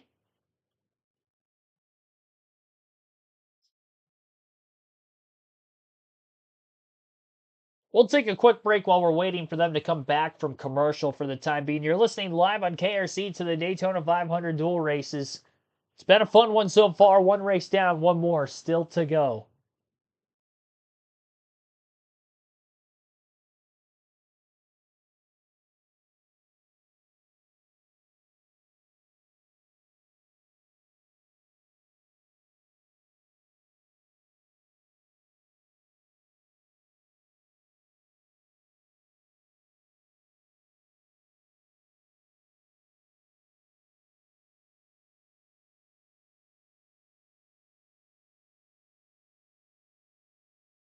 Alrighty. Should replace Mike Joy. Mike's best years are behind him.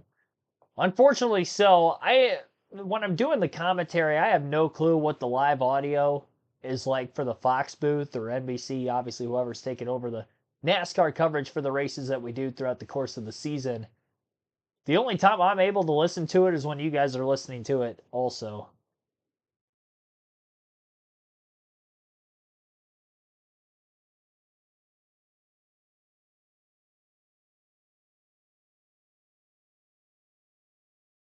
We had very few. I pretty much did the whole race there. All but like 9 laps.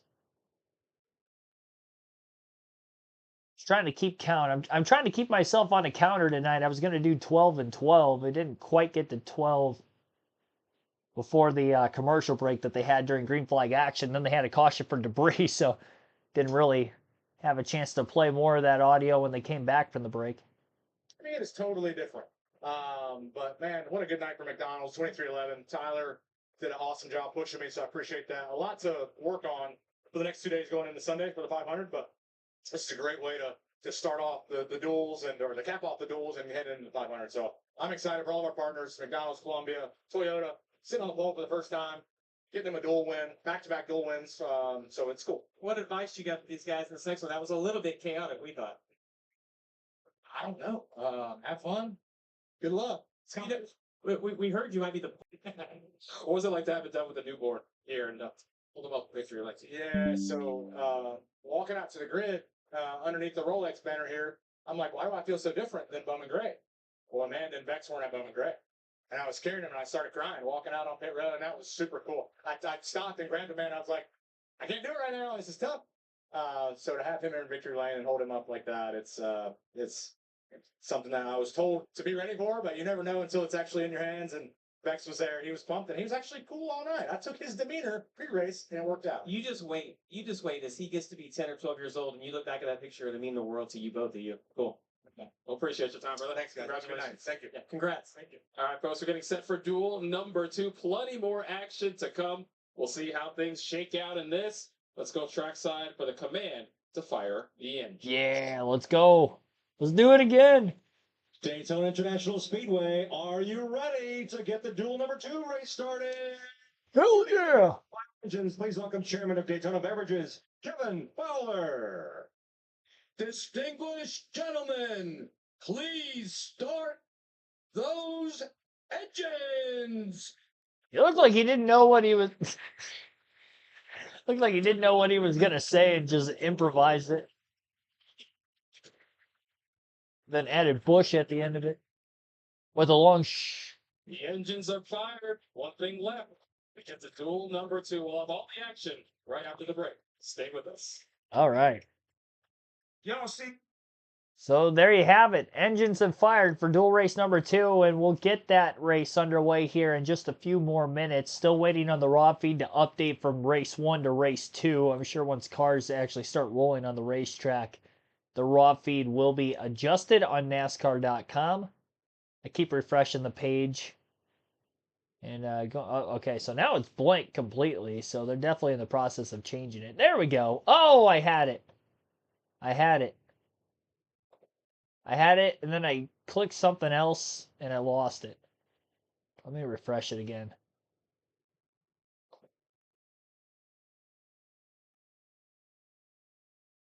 Before they come back from break.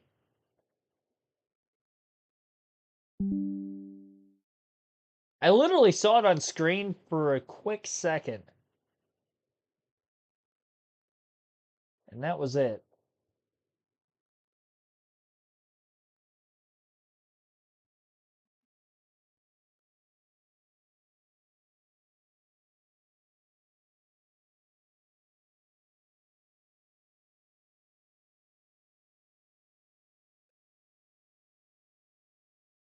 I might have to exit out of NASCAR.com completely. Try to open up a new browser.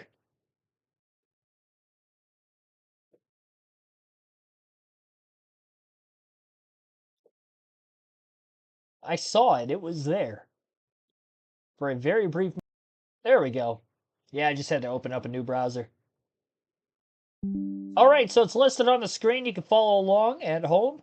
We'll go through the starting lineup for dual race number 2 tonight at Daytona.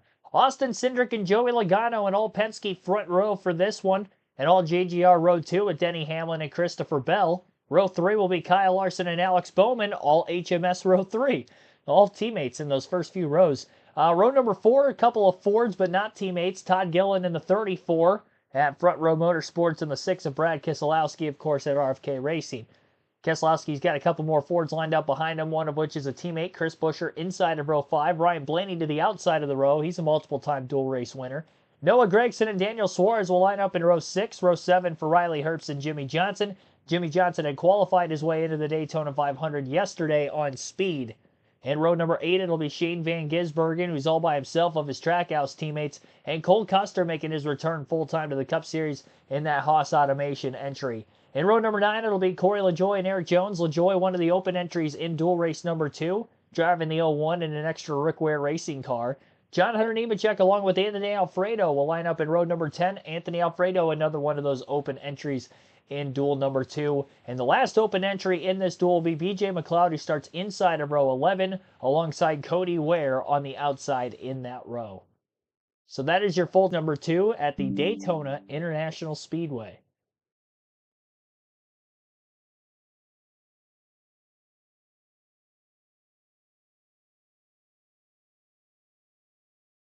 And it sounds like they're radioing to Joey Logano on the parade lap, so let's listen in.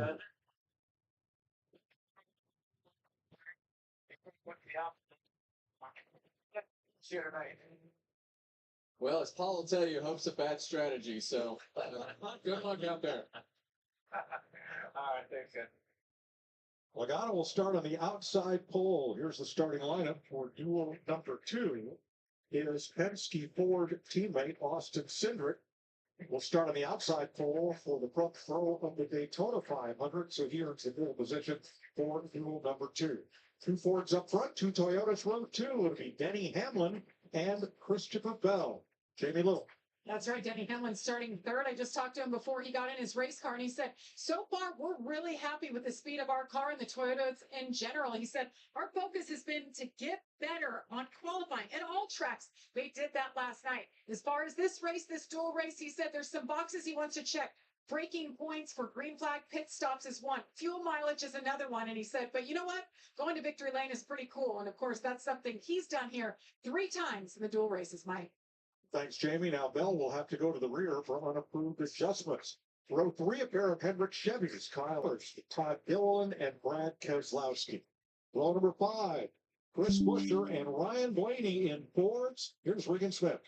Well, Mike, Ryan Blaney, always a threat when we come down to Daytona International Speedway. A 2-time runner-up in the 500 and has won a dual race back in 2018. Last year, though, running near the front. A hard, heavy impact into the wall after getting clipped. I asked crew chief Jonathan Hassler what the goal was tonight. He said, we just want to complete this race with the primary car. That would feel like a win. But with all that said, he also told me we have made some changes to the setup compared to what we would normally have here. We're trying something tonight that we think is going to make us better come Sunday for the 500.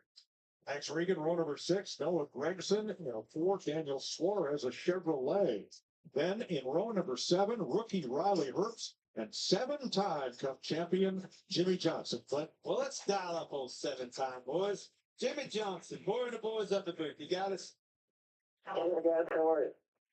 Well, man, after watching that first one, we're pretty busy up here, but I'm sure you feel a lot better being locked into this second one. Got a teammate back there. Here we go. Right here. Big boy for a while. Still on forward. We'll get so let me hard here. Yeah, and then get the best first position we can. Well, man, he's got Shaq on the hood. Speaking of that, I see it right there. It's time to dunk on him. Make him proud, all right? You know he's watching. Everybody, you guys have fun up there. Row number 8, rookie Shane Van Gisbergen in a Chevrolet with Cole Custer in a Ford. Row number 9, Corey LaJoie trying to race his way into the 500. And in row number 10, Anthony Alfredo in a Chevrolet trying to race his way in, as is PJ McLeod from Florida in the number 78 trying to make the 500, and Cody Ware in the number 51 Ford.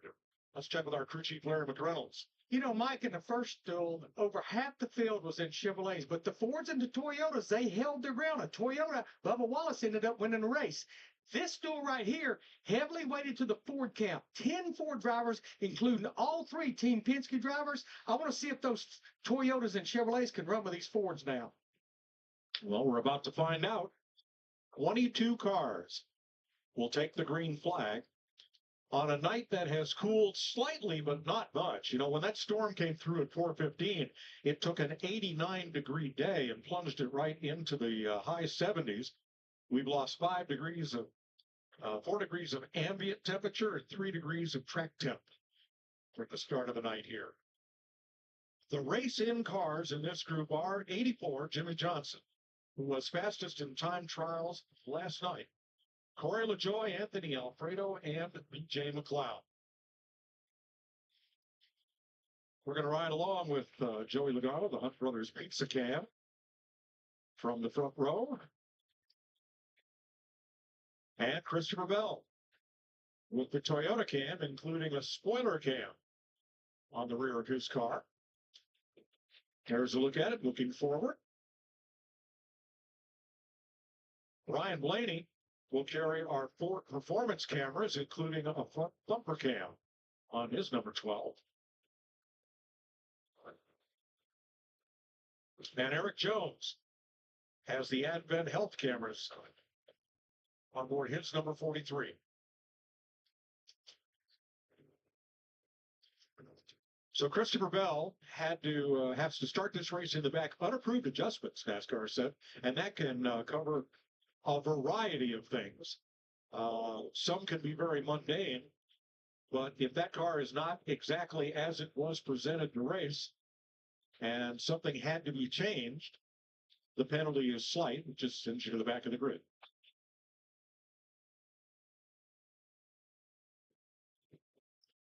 Excited about this race right here. This has got a lot of heavy hitters in it. 3-time champ.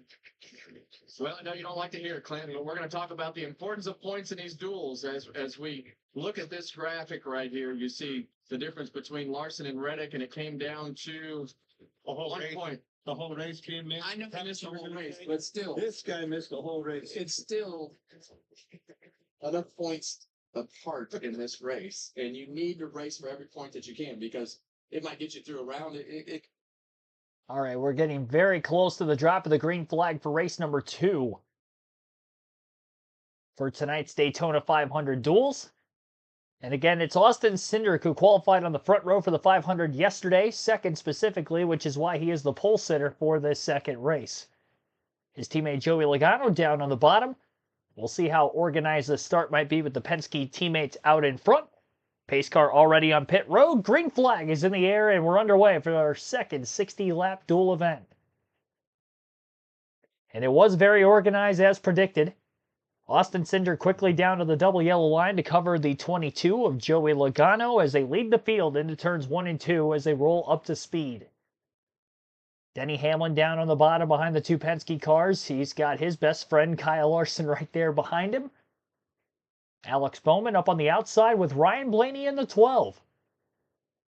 Both Penske cars moving up. Right in front of Alex Bowman on the back straightaway. Now it's Larson and Hamlin down on the bottom of the Hamlin pulls alongside Logano for second. And quickly underneath of the 2 for the lead. Didn't even get a big push from the 5 of Kyle Larson. Just a great head of steam there for Denny Hamlin as the Toyotas still continue to show great speed in the early going of Speed Week. Dominated yesterday on the top of the pylon with Hamlin winning practice overall. His JGR teammate Chase Briscoe qualifying on the pole. And for those of you that might have missed dual race number 1, Bubba Wallace had won dual race number 1, so keeping Toyotas undefeated so far through Speed Week. We'll see if Denny Hamlin will be able to get Toyota to victory lane here. He's got a couple other Toyotas in this race with him. Christopher Bell starting much deeper in the field. Jimmy Johnson, obviously one of the open entries, is in this race. Riley Herbst, who will be driving at 2311 Racing this season in a third chartered entry car, also in this race. Eric Jones for Legacy Motor Club, also in duel number 2. Denny Hamlin going to lead the second lap of the race by a nose out ahead of Austin Cindric. Cindric obviously not racing for anything outside of points for this event, but that obviously did not mean anything for Chase Briscoe because he had pulled off the racetrack 20 laps before the finish of the race. And not because of a mechanical issue, he just chose to pull off, played safe. He's starting on the pole in the Daytona 500, so we'll see if Cindric will try to race all the way through in this duel, which is going to be interesting for Joey Logano if he does lose one of his Penske teammates. All three Penske cars are in this duel. They did not get split up like some of the other bigger teams. As they work their way off turn 4, side by side for the lead still. Gridlock most of the way through this 22-car pack. And all 22 cars still in the lead pack as of right now. The open entries that are in dual race number 2 would include Jimmy Johnson, Corey LaJoie, Anthony Alfredo, BJ McLeod. Those are the 4. And obviously Jimmy Johnson of those 4 is already locked into the show through qualifying last night. So we have 3 drivers trying to race their way in, which would be Corey LaJoie, BJ McLeod, and Anthony Alfredo. And right now, LaJoie is 17th, Alfredo 18th, and McLeod is 22nd, all still in the lead pack. 1.2 seconds separating first through 22nd, first through last in this race. It is very tightly congested. And we'll see how long it'll stay that way for. We already have gone a longer green flag run to start dual race number 2 compared to what we had in race number 1. If you're Dean Smith, as he ended up hitting the wall hard enough that it eventually knocked him out of the race. First of 2 incidences that took place in the first 15 laps. Trading the lead back and forth on a lap-by-lap basis here between Denny Hamlin and Austin Cindric at the very front of the field. Nobody else has been able to get up in contention to potentially lead a lap. 2 laps have been led so far by... Oh, hang on. Looking at the wrong category.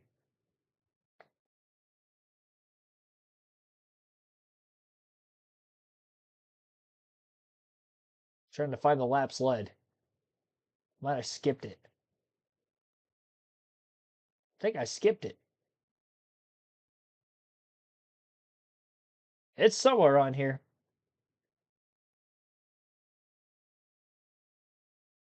Man, there's so much to look at.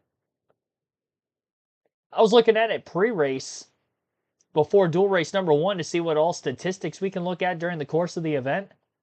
And there's even more now that the race is actually going on. 5 laps led for Denny Hamlin, 1 for Austin Cindric. I found it. I scrolled way past it. Found it the second time through. So Hamlin's led the most of these first several laps. Cindric only led, I believe, the first lap of the race at the line, and then every other lap has been led by Hamlin. Despite the fact that it looks like they have had so many lead changes in the early going because of how many times while they're running side by side, the 2 will get his nose out in front of the 11. But remember, a lead change is only dictated by who leads a lap over the next. So Hamlin leads 1 lap. If he leads the next, there's no lead change no matter if there's a pass for position during the course of that lap for the lead or not.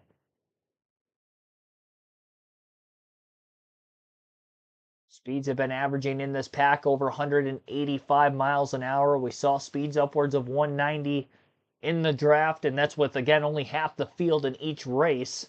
Speeds will be up on Sunday, the Daytona 500, when we get more cars in a giant pack. Remember, 41 cars in this field with Helio Castroneves, who, although did not race his way in or qualify his way in last night, he will be in the show with that provisional that Trackhouse will be using here this weekend. So there will be a 41-car Daytona 500. It'll be the largest Daytona 500 field since the original charter system, which I believe was in place back in 2014, if I'm not mistaken. So that'll be cool to see this weekend for one reason or another.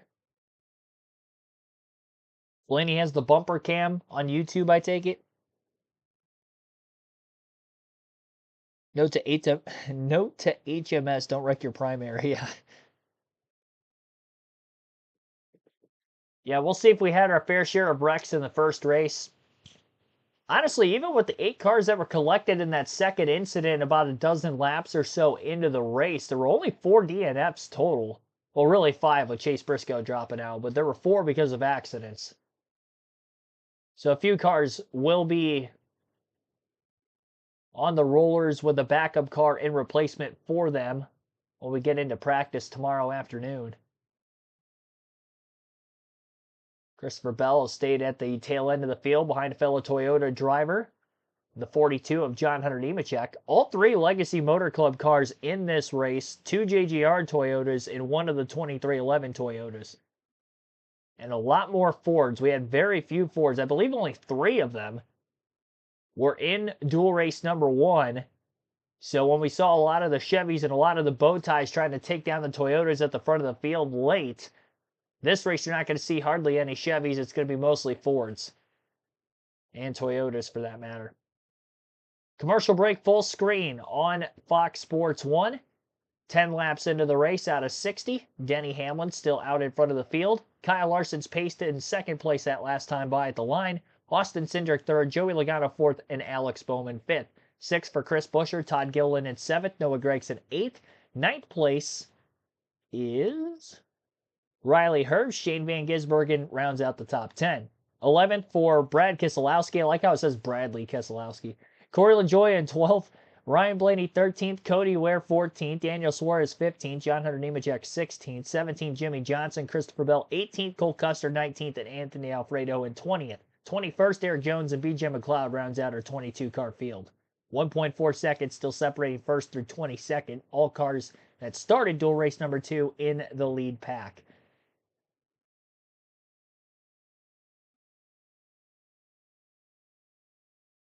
$11 laps now complete under the commercial break, again, which is full screen on Fox Sports 1 for the time being.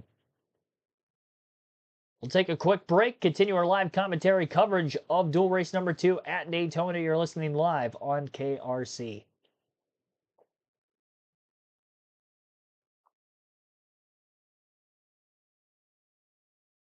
I didn't have the chat poll open until right before the start of dual race number 2. So if you haven't voted for who you think is going to win this second duel, be sure to vote before that chat poll closes.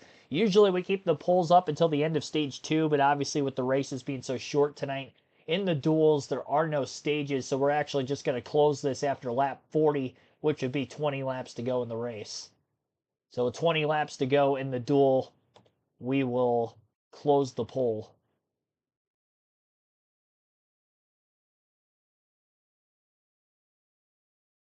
56 likes on the stream so far. That's cool.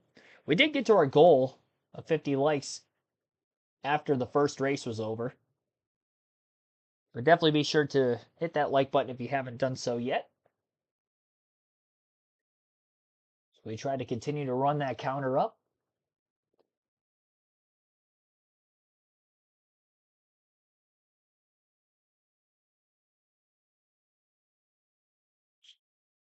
And they are now back from the commercial break. I'll let you listen into some of the actual race coverage on FS1. Again, Mike Joy, Kevin Harvick, and Clint Boyer in the booth for all of Fox's races this season.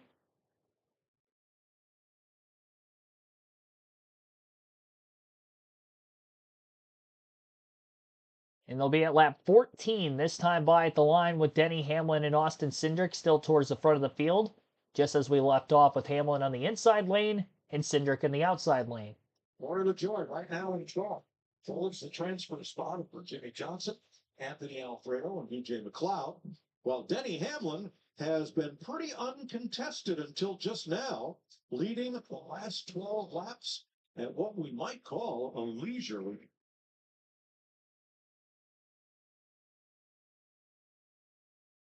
I'm going to say, Larry, help me out here. What's going on? Well, I've been monitoring the throttle on Denny Hamlin in 11, and then of the 2 Fords of Joey Logano and Austin Cindric. They're all about 55 to 70% throttle. Hamlin just seems to continue to maintain a little percentage than the 2 and the 22. And right now, the pace, it's slower than these cars qualified last night. Central Park qualified over 3 seconds slower than the pace of the first race. But the first race never got in the box of having to save fuel. So where'd you tell me we needed to get to? Somewhere north of lap 4. That's what they're trying to get to. I would say somewhere 40 to 44. There you go. That explains it, Kev. So why are the drivers mid-pack to just ride right now? It's all about strategy. Well, when you get in these scenarios and you're not in the window that everybody else can be in, you wind up by yourself. And if you're by yourself on the racetrack, you can't make any time. But you want to be able to make the pit stop that you need to be able to make in an amount of time that it takes to take less fuel.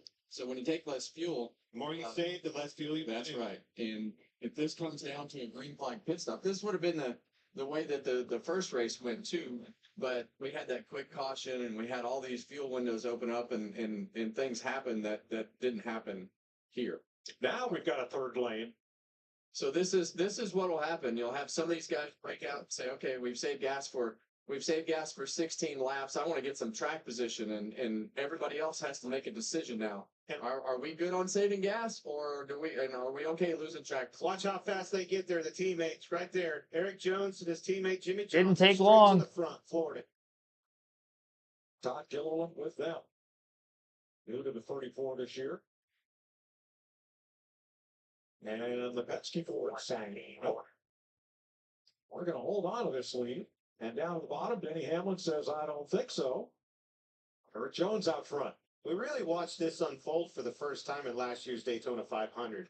And ever since then, it's just been the way you can't unlearn things, right? Once that technology takes over and you learn how to do it, you cannot unlearn it. It's the way you win these races.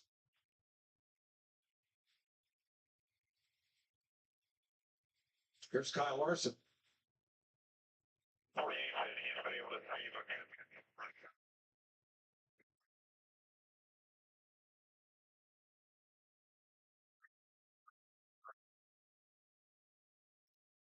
Cliff Daniel is crew chief.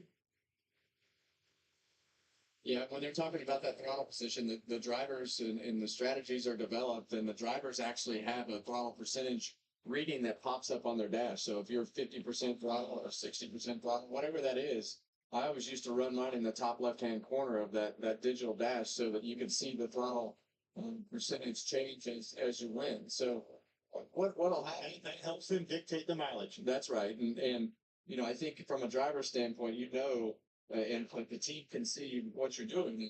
They can see what you're doing and how much you've saved. Then it'll get to a point and they'll say, okay, we got it. Let's go. Now here's Christopher Bell. Speaking of let's go, he's up to 8th place after starting out back. Yeah, we saw his throttle. We saw his throttle position at 100%. So they're obviously in the track position game. And this is like a good old short track race. This looks like a Cars Tour race. With those late model stocks, you can save your tires, but when somebody else decides to go, you lose a little bit of track position. You have to keep it harnessed. It's just like watching a horse race. You can pull them reins back and be there at the end of this thing. The more fuel you save, the more you help your crew chief help you on pit road by less time. Ryan Blaney trying to become the 4th different leader of this race. Points. Jones to the inside now.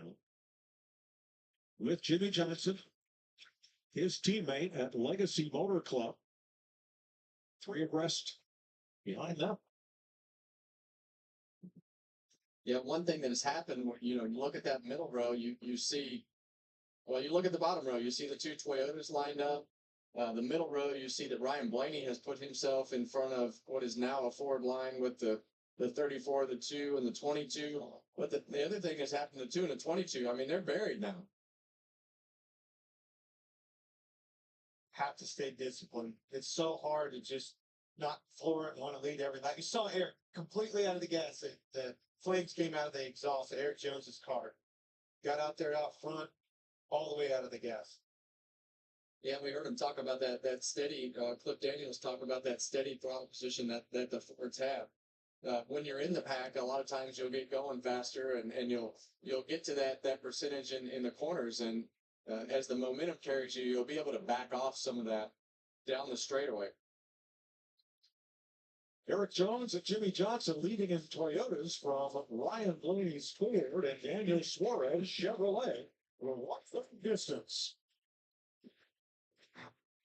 Yep, third of the way home, 20 laps down, 40 laps still to go. And we'll go through that full field leaderboard once again here. Eric Jones is currently your race leader. Scored 0.08 of a second ahead of his teammate Jimmy Johnson that last time by at the line. Jimmy currently sits second. Ryan Blaney in third as the highest running Ford. Christopher Bell 4th. Highest running Chevrolet, Daniel Suarez in 5th. 6th for Todd Gillen, Denny Hamlin in 7th. Austin Dillon is 8th. 9th place is Kyle Larson.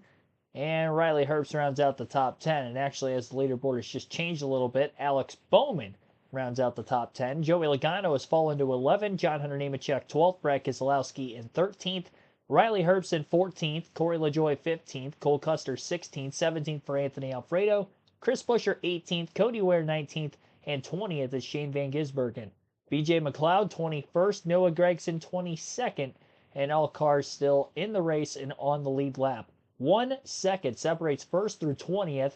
1.5 seconds back to Gragson in 22nd, who's probably just slightly behind the lead pack, but he's still very much in contention in this one, as we've had 4 lead changes through these first 22 laps, and all laps have been under green, no cautions. We had 4 cautions for 15 caution laps in race number 1, along with 20 lead changes in that first dual race. So not quite looking at as many lead changes. A little bit of fuel saving going on in the early going. I'm not sure exactly why. Well, I mean, I know why. It's to take less fuel on the next stop, or the only stop in this case, with this all going to be a fuel-only stop if it is under green. We did see some teams take tires back in the dual race number 1, but that's because we had a couple of pit stops take place with the multiple cautions that were in the first half of that event. We had 4 cautions total, and pretty much all the fuel questions were taken out of it after the 3rd yellow. Everybody came down topped off, and they were plenty good to the end. Tim Brown, thanks for tuning in, as well as many others that have been in the chat all the way throughout the course of this stream. Appreciate everybody watching. Be sure to hit the like button on the stream if you haven't done so yet. Subscribe for more daily NASCAR content. Live race commentary streams all the way throughout this NASCAR season, and many more streams coming up here this week alone. We still have 6 more streams scheduled between now and the Daytona 500 on Sunday. Tomorrow at 5:30 p.m. Eastern, we'll go live for Cup Series practice, and then we will be live again for the truck race at 7:30 p.m. Eastern tomorrow night. Triple header scheduled for Saturday with the ARCA race at noon, Cup Series final practice at 3 p.m. Eastern, and at 5 p.m. Eastern, the NASCAR Xfinity Series will take place at Daytona for their race. And our Daytona 500 on Sunday will kickstart our coverage at 1:30 p.m. Eastern with a special 1-hour pre-race for our own. Usually we go live a half hour to 45 minutes before the start of every Cup race on the channel, but this weekend for the 500, it's going to be a special 1-hour start time, early start time for this weekend. The 223.11 Toyota is still leading the field right now of Eric Jones and Jimmy Johnson, lap 25 at the start-finish line in dual race number 2 for the Daytona 500. Time of the races at Daytona and very limited schedule. But, you know, last year they made it in on time. I guess that's the truck driver. I'd have to be limit. I've got to get there. What's your opinion of these drivers about leading the pack at Daytona? It has become harder and harder to control the field at Daytona. The size of the runs that the trailing cars get now, it's super hard to block, and they're coming at such a higher rate of speed. Man, sometimes you just can't throw a block. I think just accepting defeat sometimes, not in the sense of giving the race away, but just, hey, I can't block this lane right now. Let me just choose the best lane, I think. Pressure just ticks up more and more lap by lap, and it puts you on the edge of your seat. That's Eric Jones, who is leading this one from 18th starting position, the 28-year-old from Byron, Michigan, who finished 3rd in his duel in 2018, his best at Daytona. Christopher Bell has worked his way up into the top half dozen, and that number 20 after starting last. Last year's winner of this race, and always a threat. I'll bring you back in, Larry. Why don't you tell me about strategy? Tell me what lap they're coming. Do you think with these manufacturers, told me about the strength and numbers with the Fords? How will they break this up? Yeah, I've been watching the fuel predictor, Clint, and with the fuel they've been saving, they can go somewhere up around lap 44 to 46, which is about 14 to 16 laps to go. But I think once we cross the 40 lap mark, about 20 to go, that's when we'll be watching. Maybe they'll pit But with as many Fords that's out there, they're notorious for staying out long, staying lined up, and trying to lay some good lap time down. That way they reap the benefit after they make their stop. And with 10 of them in this race, how many cars do you want to be part of pitting together, or say not more than how many? I think if this race plays out the way it is right now, these other guys are in trouble. Well, the strength in numbers that they're going to be able to pull out, they have to do it efficiently, right? But when it comes down to these green flag pit stops, just like we saw last year, there's a lot of new faces and new cars and new places. Mistakes are going to happen. They're going to happen down pit road. Well, sometimes it happens coming to pit roads and being able to get everybody organized. 10 cars is a lot, more than I would want to be optimal as far as single line speed, as far as groups pitting. 10 of them is a lot. So it'd be interesting to see how or if they split up those cars when they decide to pit and who pits with them. So 8 cars, 7 to 8 cars is when you've got a line of cars that are split up, not in a pack like this. 7 or 8 cars is optimal so that you don't get all the accordion effect going. Moral of the story is there's a plan. Well, it sure looks like it. Based upon the strategy and everything that they know that they need to do at the beginning of this race in order to start the chess game on the fuel side. But the part that we don't know is when they're going to break off and how they're going to break off as groups in order to stay together. Find each other. That's right. So 6 Toyotas will try to pit together. 6 Chevys will try to pit together. Are you saying the 10 Ford drivers have figured it out to break themselves into 2 groups? So this I don't think they figured it out, but I think that's going to be the plan. They're going to have to. How they execute it is another story. Yeah, sometimes you're going to shed 1 or 2 of them because they're going to have a bad pit stop or something's going to go wrong. So that 10 could turn to an optimal 8 pretty quick. I think that, the other cars, even if they had 10 and you got some of that accordion going, I still think it'll be faster than the smaller groups. What you will start seeing, though, is those manufacturers start migrating to one another, finding one another on the racetrack, getting to the bottom. You'll start hearing that communication. Larry? Yeah, the way they communicate with each other, it's not necessarily through the spotters. I've learned this the last 2 years sitting on the pit box for an Xfinity Series car. You're on a chat session, like all the Ford crew chiefs and engineers are a chat session. They're talking about when they want to pit and then what they want to do on the pit stop, which I would say it's going to be fuel on. Yeah, typically before these races, you'll have a meeting with the drivers, all of your manufacturer, and you'll talk about what's going on, what's happening, and usually the general managers and crew chiefs and manufacturers will all get together on their side and say, okay, what is the strategy? But as the race progresses and everybody sees real time what's happening, they'll communicate with each other through that chat room. And don't forget, there's also a war room back at each one of these shops that you've got another group of engineers. So it's a super scientific, well engineered project that has a lot of really smart people making it all work. Their chat rooms must go better than mine. All my chat rooms, nobody agrees on anything. I would say that at some point it'll come down to that, and somebody telling the other one that they don't appreciate him not pitting with him or what happened. I think I remember you doing that. Well, sometimes I would just not feel comfortable coming to pit road, and I'd wind up with a different brand, and just because I'm like, oh, too bad, I'm not pitting this lap. Coming next time. Daniel Suarez to the front. Eric Jones has led 14 laps, same as Denny Hamlin. We are just past halfway in the second duel in Daytona. Yep, 29 laps to go in this 60-lap dual race. Eric Jones is leading the way still. Daniel Suarez has kind of picked up into the top couple positions. They were 3 wide for a while with the fuel saving going on, but now mostly double wide. And the lap times have quickened quite a bit as well. About 49 O's, some 49 ones, high 48-second lap times, where at one point they were running mid-50-second lap times trying to save gas. So obviously not going to be able to make it on fuel all 60 laps if it were to stay green. But again, the fuel saving and the reason for it is to have a shorter pit stop when the time comes to make that said stop. So that way that's less fuel that they would have to take to just try to make it to the end from whenever they pit. We're expecting them to pit sometime in the final 15 laps of the race. So as of right now, I would expect in about another dozen laps, we'll start to see some green flag pit stops.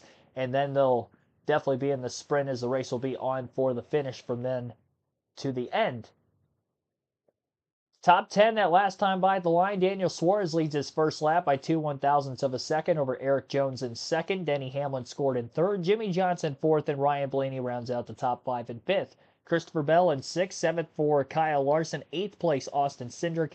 Todd Gilliland ninth, and Joey Logano rounds out the top 10. Cool to see Austin Cindric racing through this duel despite qualifying on the front row for the Daytona 500. Some other race statistics up to this point: 16 positions gained since the start of the race for Eric Jones, most of any driver. Our race leader Daniel Suarez is up 11 positions. Jones drops back now. He's in fourth. Denny Hamlin, net gain of 0. And some of the drivers who have lost the most spots in this race would include Noah Gragson at the tail end of the field, or at least he was, but he's starting to move himself forward. Jimmie Johnson's down 8 positions from the start, as it looks like he is now back in last all of a sudden, so he might have just dropped back to the tail end of the pack. Christopher Bell's down 12 positions, minus 10 spots for Todd Gilliland, and those are some of the bigger losers since the start of the race, if you will. Ryan Blaney now going to take his first race lead out ahead of the pack. His teammate Austin Cindric is up towards the front of the field with him. Joey Logano's up there as well.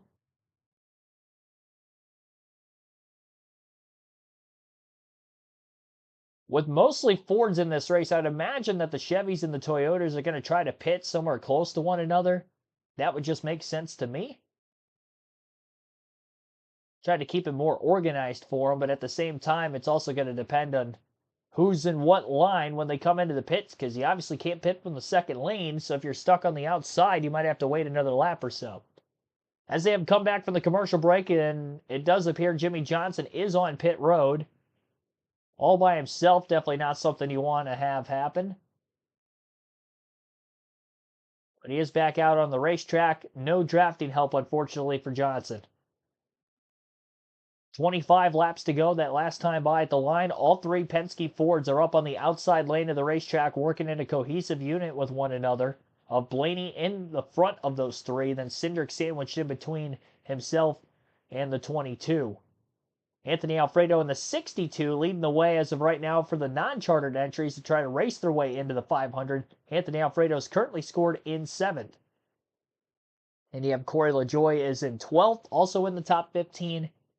And then further back in the field would be BJ McLeod in the 78 and Jimmie Johnson. Johnson again in the 500 already, and he was the only car that has hit pit road so far in this duel.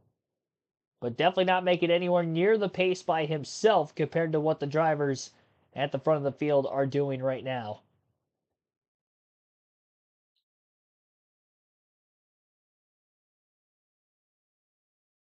Circuiting another lap, Ryan Blaney by 9/1000ths of a second led that last time over Daniel Suarez.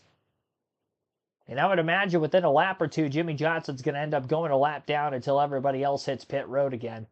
Obviously, if we cycle all the way through the green flag pit stops under green flag conditions, Johnson will get back on the lead lap, but unfortunately for himself, is probably going to be taken out of a chance to win if we don't catch another yellow. Or in this case, our first yellow, as we have not had a caution in dual race number 2, despite having 4 of them in dual race number 1. And we ended things on a 14-lap green flag run to the checker from the time that 4th and final caution came out back in duel 1 as well. 22 laps to go this time by. Daniel Suarez was able to clear entering turn 1 on the Penske trio on the outside. Denny Hamlin in the 11 cars back towards the front of the field with Kyle Larson. Those two have been nose to tail for most of this race, and most of that time they have been down on the inside. Johnson's going to get lapped next lap. He's within a second or two in front of the pack, and this could shake things up when they catch him in the middle of the tri-oval as well. Oh, shoot. Accidentally changed the channel. It's not good. Not good for me. I was just trying to refresh my my TV. Make sure I was caught up. As I circuit back onto Fox Sports 1, Johnson is currently losing his lap.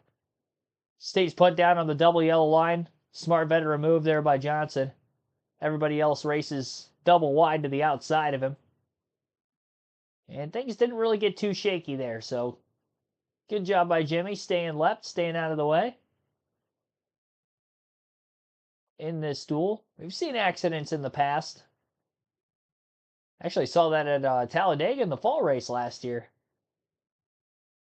Oh, it was Daniel Suarez. That's right. He ended up having to make like a speeding penalty, extra stop. He was well behind the rest of the field, was trying to block the leaders to hold on to his lap, and ended up wrecking a couple cars. Speaking of Suarez, he's still leading. Coincidentally, how that works out. Who is setting themselves up to make the run to the checker their best. 20 laps to go this time by, and I would expect there to be pit stops anywhere in the next probably 5 to 6 laps at the very most. Pit stops coming very soon, says Dale Campbell in the chat. You are correct. You just don't know how it's all going to play out. And a lot of times, you know, you have a little piece on your dash to tell you, or a piece of tape or something that's hidden with the strategy of what's going to happen on the dash, so that you know what lap everything is going to go down. I'll tell you what's going to happen. It's like I said, pretty much every Ford is on that outside, and at least 8 or 9 of them. They're giving the bottom up to the Chevys and the Toyotas. It's exactly what's going to happen. You sound pretty confident. I am. There's a reason all those cars are together. Nose to tail. It's hard. I've been in those meetings. And you have too. It's hard to get to pit road on the top, though. Exactly. 19 to go as they cross the stripe. Led by Dave.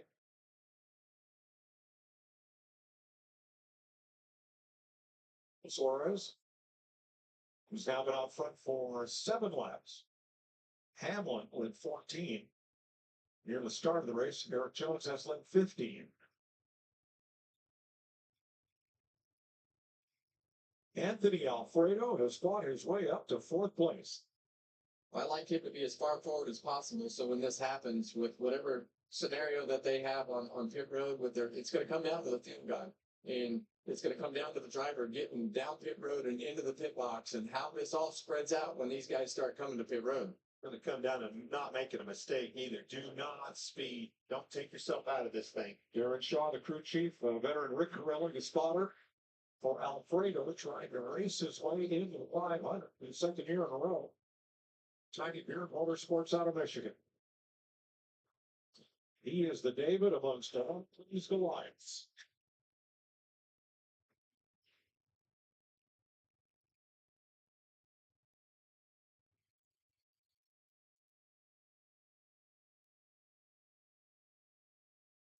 Penske Fords.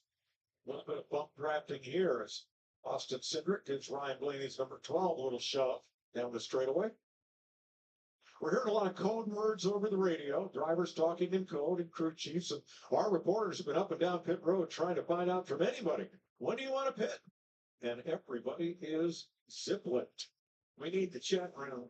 We need the code. Last word. You think that, what would your password be? His password would probably be password. I think so.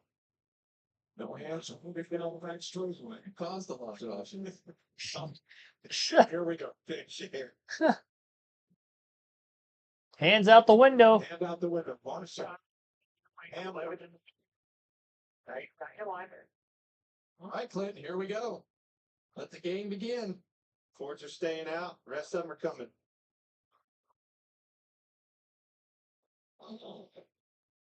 How cleanly will this And be? a whole inside line comes to pit road. Bring it. Like at the start of this lap, Daniel Suarez was told to gap it out as far as he could, meaning try to stretch the lead out to give them a little bit of extra time if something goes a little slower, or if they need that time to continue to maintain the lead. Gas only for him. Oh, Denny slid through his box. Chevys and all the Toyotas come to pit road. There you see a mistake by Denny Hamlin. Slid into the box, got over the line.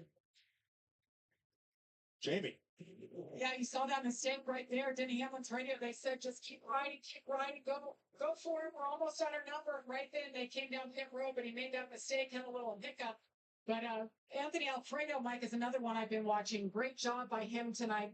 He's going to come in for fuel as well, and we have more peeling off. Here come the Penskes. And the Fords kind of split it in half. Oh my gosh, too fast exiting. Kyle Larson, Denny Hamlin, John Hunter Nemechek. Wow. Regan. Like this start Ryan Blaney complaining about the car actually bouncing too much early on in the race when he was in the back out front. No complaints. Again, gas only for him as we expected. So half the boards pick off this lap, the other half the second lap. As you wished would happen. You told us that you thought 10 was maybe too many. Yeah, and that had to be something that they all had talked about, and now they have split that group into a small four group at the end right here with these four Fords that are left. And they weren't very efficient with it either. They weren't really nose to tail and probably lost some speed with that lap. And that's what we talked about, losing the speed when the transition happens with everybody coming to pit road. You see the mistakes on pit road, but the guys getting in and out of their pit stalls, and now you see the field really, really spread out. Want to watch these cars as they start connecting and find one another. The groups that stay together and do this more efficiently, that's what the speed is. You can see both groups here. Got that other group, the last group leaving pit road. We're going to see these guys go right by that. And the speeding police have nabbed Kyle Larson, Denny Hamlin, and John Hunter Nemechek. They have to make a trip down pit road at pit road speed 55 miles an hour. Well, everybody else blasts by. You can see that's that last group that I was talking about, just wasn't efficient whatsoever. Now all of a sudden they're way apart. Cole Custer getting passed by that group led by Austin Cindric, who now begins to gain on the two RFK Fords. Kusher and Kozlowski got broke up a little bit there, passing Cole Custer on the outside, but they were just way more efficient with the continuity and staying together as they came and did pit road. But that's exactly what Cole Custer should be doing. He should be in the middle of the racetrack trying to get those lanes to have to zig and zag as much as they can. And you see now that he has disorganized this group enough to where he's going to be able to keep up with that time. Kane did a way better job than everybody else. Oh! Look at these guys. That's going to slow them down. Well, Chris Buescher got up in the top. What a move by Chris Buescher. He was in the middle lane to block those. Oh, whoa! Oh, my goodness. Oh, big wreck. Oh, man. And Bowman is a victim as well. Bowman's going to hit hard. That's that block we were talking Jeez. about, broke that group up. The closing rate was just too much to overcome there. Well, that and in the end, that's just the chance that you take. Yeah, that's the strategy to put your car in the middle of the racetrack. The RFK guys had a strategy to stagger their cars, and when it checked that group up, 4, 5, 6 cars back, whatever that was, caused that accordion and caused these cars to run into the back of each other and spin. Somebody spun somebody out here. Well, they broke that group up. All 10 of them are on the outside. They decided They not broke to them work up together. already. They broke the groups up, and they ended up taking each other out. All three drivers have indicated over the team radios they are okay. Alex Bowman, Brad Kozlowski, Daniel Suarez. Kozlowski's going to make it back to pit road, but with a lot of damage. Let's unpack this. Well, the cars in the front of the pack there. Really they started checked before that. They checked that line up right there, and then it starts to. You see Daniel Suarez checked up. Alex Bowman got into the back of him, and it just that accordion. I'm sure Bowman was getting pushed too from behind by SVG also. That you get back, it becomes harder and faster. To slow down, it's harder because things are happening so much faster. This caution will catch up all the drivers who are speeding on pit road, by the way, of Nemechek, Hamlin, and Larson. And then Jimmy Johnson, who had to pit by himself without any drafting help, is also going to be back in contention. Looks like Alex Bowman in the 48, obviously significant contact and damage there. Same for Daniel Suarez and Brad Keselowski were the three that took the biggest shots. Everybody else pretty much unscathed. It was just a 3-car incident, so not necessarily a big one, just a couple of big hits on the middle of the back straightaway, especially for Bowman towards the inside wall. He had locked up both left side tires, blowing them out before he had slid into the inside retaining wall, so there was no chance he was going to be able to slow his car down to keep it off of the wall completely. I would imagine that's going to knock Bowman out of the race, as the AMR safety team were to him pretty quickly. And again, all three drivers were okay from the incident as far as health goes, but as far as their cars go, looks like we've got 3 more backup cars that'll be starting Sunday's race for the Daytona 500. All the open entries did make their way through the incident and or were ahead of the incident. So this is going to be big. Corey LaJoie actually cycled out in the lead as far as the open entries. He's currently in 4th. So great job getting organized, getting in line quickly. Because Anthony Alfredo was up in the top 10 for pretty much this entire race. And this is the first we've seen Corey LaJoie up in the top 5. And obviously it's at a time where it matters the most, as we're going to have less than 10 laps to go when we get back to racing. 10 lead changes so far. This is our first caution of dual race number 2. Just over 40 minutes from when we started this duel to where we're at right now. Chris Buescher is scored as the race leader. Austin Cindric is 2nd. Joey Logano 3rd. Corey LaJoie 4th. And Ryan Blaney rounds out the top 5.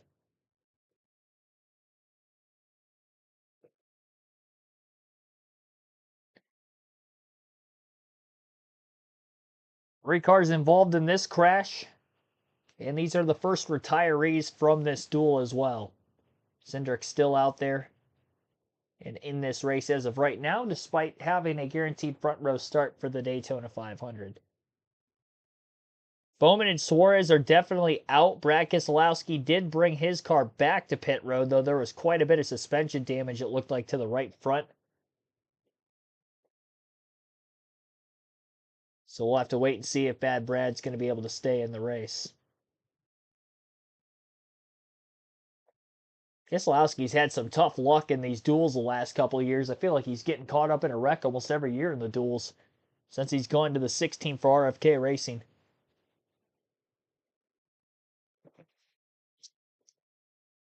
Well, we'll get back to the restart when we get there, I guess. 63 likes on the stream now. Be sure to hit the like button if you haven't done so yet.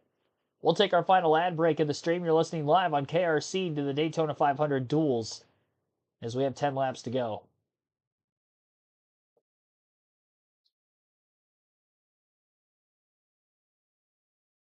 Happened here several years ago would have been a lot worse. Yeah. Look at all the dark pavement. It is all new. That's the bus stop chicane. They use the Rolex 24 hours. But all of this is brand new pavement that's been added. So these cars, when they slide, don't get airborne, as happened here to Ryan Preece. As violent of a wreck as you will ever see. And that grass just grabs the car and makes it even more violent. That's addition of that asphalt last year. We're happy it's here. And he walked away. Yeah. Now you see Alex Bowman. This is why. Flat tires, taking speed off the car, and no mounds of dirt and grass that have been run through for 50 years or 40 years or whatever the amount of time that's been there. Now it's just asphalt to slow this car down. And they're going to, I'd say they'll fix that car. Yeah, they'll fix that car. So we got one that's completely mangled. There's a really good flipping the shot. car over to a car that's just going to need, a little bit of work. Big safety improvement. Big. That's going to save Just saved one. drivers. Yeah, absolutely. Now, a lot of damage to Brad Keselowski's car. He did not hit the wall, but Yeah, he was hit he's not going to be able to in that, continue. and you see parts and tire being shredded Yeah. and being ground off that car as he made his way back to pit road. Looks like Brad's going to be Kevin, done. you've told us in the pre-race show, that's not as big a problem as it used to be. Get tore up in these duels. Seen it before with this Gen 7 car. The backup cars, 9 times out of 10, just as the other. And they'll fix those cars and be able to be confident enough to fix those cars to make them fast enough.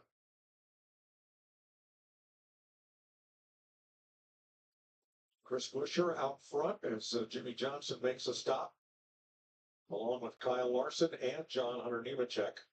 This caution flag helps those 3 cars that had the speeding penalty, catches them back up with the field. I don't know what's going to help this. Probably not much for Brad Keselowski. Into the garage. Or some radio chatter on the 17 of Buescher say that they maybe cut a little bit too close to the fuel that they put in that car. So this caution's definitely going to help that leader, Chris Buescher. when I go back to that scenario of everything that just happened, and I see those, we saw Cole Custer first, kind of sit in the middle of the track. Go back and look at the field first. 1,001, 1,002. Oh. He just didn't, he didn't get connected as quick as he. I don't even think he got any fuel in it. This crash, and you look at Cole, he got the pack mixed up. The RFK guys decided to take the middle lane with the 6 car, the top lane with the 17 car. They didn't do as good a job. The other Ford group had done a great job, and no caution, they're going to win this race. So Ford's frustrated. I think Buscher, he threw the big second block, probably with a little anticipation in his head. Look, my Ford teammates say that they're going to take care of me, and now here I am blocking, and the other guys got wrecked. Buscher has the lead, and it wound up working out. But that other Ford group had it. They were going to win the race with no caution. I think the Czech group may have shut down. They're probably not talking to one another anymore. How about Corey LaJoy, Anthony Alfredo fighting for the transfer spot? Alfredo, part-timer in the Cup Series. Corey LaJoy, full-time ride last year.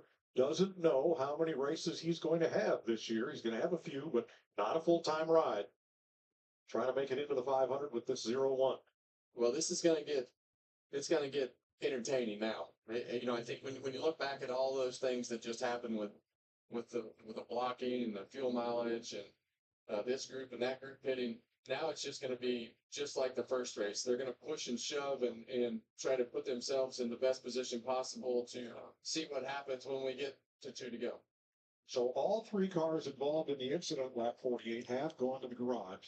Bowman, Suarez, and Keselowski. DJ McLeod is under penalty.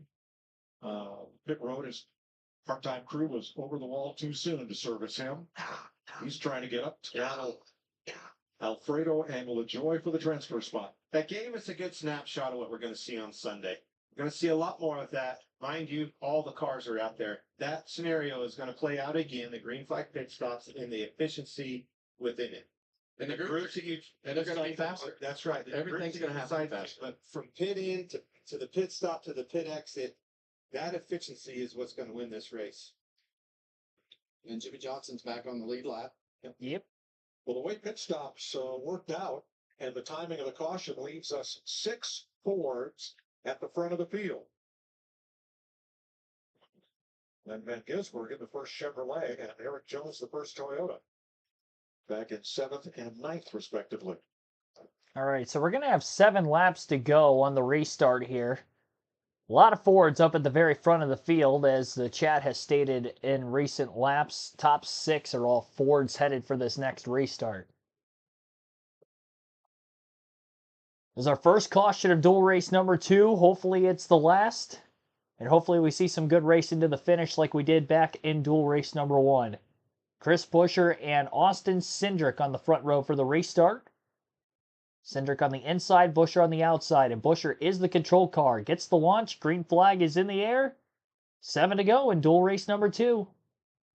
Corey LaJoy, one of the open entries, is the push car on the outside behind Buescher. Another Ford just behind them of Ryan Blaney. You have 3 Fords on the top, 3 Fords on the bottom. And Shane Van Gisbergen, the lone Chevrolet, up there in the top 8, as he's on the outside behind Ryan Blaney, 4th car in line. 4th car in line on the bottom is a Toyota of Eric Jones. And that Jones Toyota is the only Toyota up in the top 10 right now. Anthony Alfredo, another one of those open entries, also in the top 10, currently scored 9th on the restart, trying to catch up to Corey LaJoy, who's still currently in 4th. Austin Cindric is clear and leads the field off of turn 4. 6 laps to go in the duel this time by. Cindric lead, stays with his teammate Joey Logano. We'll see if Blaney can get up there with the Penske 2 that are on the bottom lane at the front of the field, but it's going to be much more difficult for him to do that, especially from as many cars deep in the outside as he is. Denny Hamlin trying to get a 3rd line formed as of right now. Kyle Larson thought about going with him, but just stays in the 2nd group for the time being.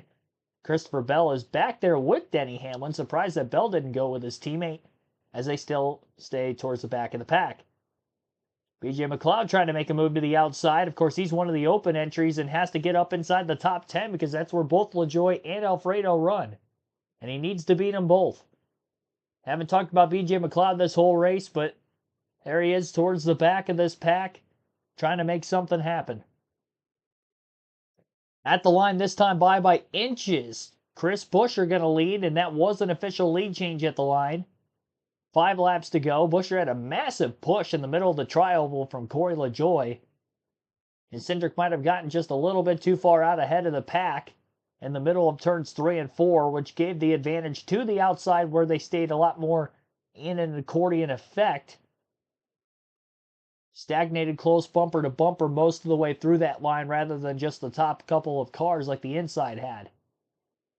A lot more bump drafting all the way down the back straightaway and letting go just into turn 3. 4 laps left this time by. Cindric is clear again off turn 4. Takes a peek to the outside to try to cover the 17. And again, the push from the 01 to the back of the 17. And Cindric continues to stay down on the double yellow line with his teammate Logano.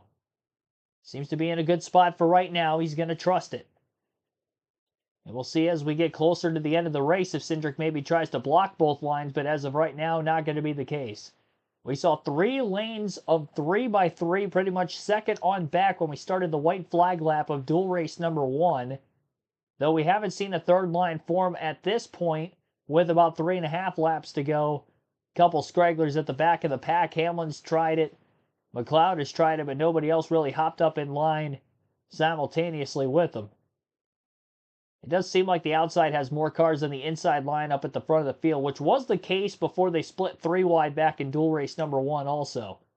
This time at the line, lap led by Austin Cindric by inches. Another lead change, 14 of them in this duel, though we are not going to eclipse the 20 lead changes we had in duel 1 as we don't have that many laps left. 3 to go. 2.5 now as they work their way down the back straightaway. Dead even between Cindric and Buescher, who restarted on the front row with one another in the lines that they are currently running in. And really nothing has changed up there in the top 10 positions, all staying the same, which is good for Corey LaJoie. Anthony Alfredo might have to take a risk and try to make a 3-wide move to the outside because he's a few car lengths behind LaJoie to try to race his way into the Daytona 500. 2 laps left. Will it stay between Buescher and Cindric, or will somebody else try to make a move in the closing laps? It is getting down to the wire. Cindric is all clear if he wants to. Joey Logano also clear in second place down the back straightaway if he wants to move out of line. Penske car staying on the bottom for the time being. Noah Gragson is in third, but he is not quite clear of the outside yet. Corey LaJoie is slipping back just a bit. Anthony Alfredo still in that outside line, though, which is going to be good for the driver of the 01. And actually, Alfredo went all the way to the back. He must have tried to go 3 wide to the top that last lap, and nobody went with him because he's out of line. Corey LaJoie just trying to stay in line as he goes 3 wide to the top. And Gregson's going to get hung out to dry, who was the third car in line on the bottom behind the Penske duo of Logano and Cindric, but obviously not the case anymore. It's 2 Toyotas of Jones and Hamlin who have somehow worked themselves from the back of the pack to the front of the pack in time for the final lap. And Jones makes a move to the outside on Buescher, and he's got a shot. What a move by Eric Jones. He beats the 22, pulls alongside the 2 entering turn 3. Logano gives his teammate a shot into the corner. Nose to nose for the race lead, Eric Jones and Austin Cindric, and this is going to be the battle for the win as they head for the home stretch. 3 wide for third as Logano gets split in the middle. Cars in the wall back behind. They're crashing as they cross the stripe. Photo finish. Eric Jones, by inches, I believe, gets Austin Cindric. Big wreck in the back. Couple of hard hits against the safer barrier in the center of the tri-oval. Eric Jones does win the duel. But there are some wrecked cars to set up for Sunday. A couple of the open entries also involved. But of the open entries, Corey LaJoie is going to race his way in for Rick Ware Racing in the 01 car here tonight. How about that? 6th place finish in the duel for LaJoie, the best finishing non-chartered entry in any of the 2 duels tonight, as he brings it home in the top 10, and he will get the race again on Sunday. Margin of victory for Eric Jones over Austin Cindric, 4 1/1000ths of a second. Great job by Fox's cameras to judge how close that battle was when they were coming to the live time, but I should say coming to the line in live time. That was definitely close. 4/1000ths of a second. Shane Van Gisbergen caught up in the incident. Across the checker, I noticed Cody Ware had significant damage. Kyle Larson was sliding in the grass, but I don't know what kind of damage he might have had.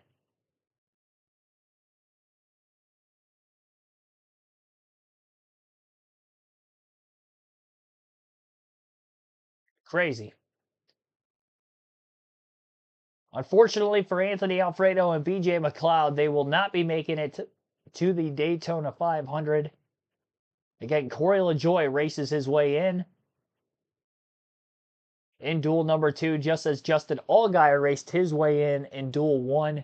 And obviously last night in qualifying, both Martin Truex Jr. and Jimmy Johnson had timed their way in to the Daytona 500 that way. And driving to the start-finish line is Eric Jones. Yep, that Jones boy, Toyota. Toyota continues to sweep the week. How about that? Sweeping the duels with Bubba Wallace and Eric Jones. Last lap pass for the win for Jones in this duel. Photo finish. And then yesterday, Chase Briscoe qualifying on the pole in the 19 for the 500. And of course, Denny Hamlin fastest in practice yesterday as well. I don't think this is official yet, guys.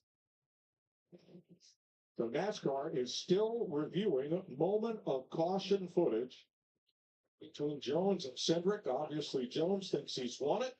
He's in position to grab the flag and for the interview, but now we wait.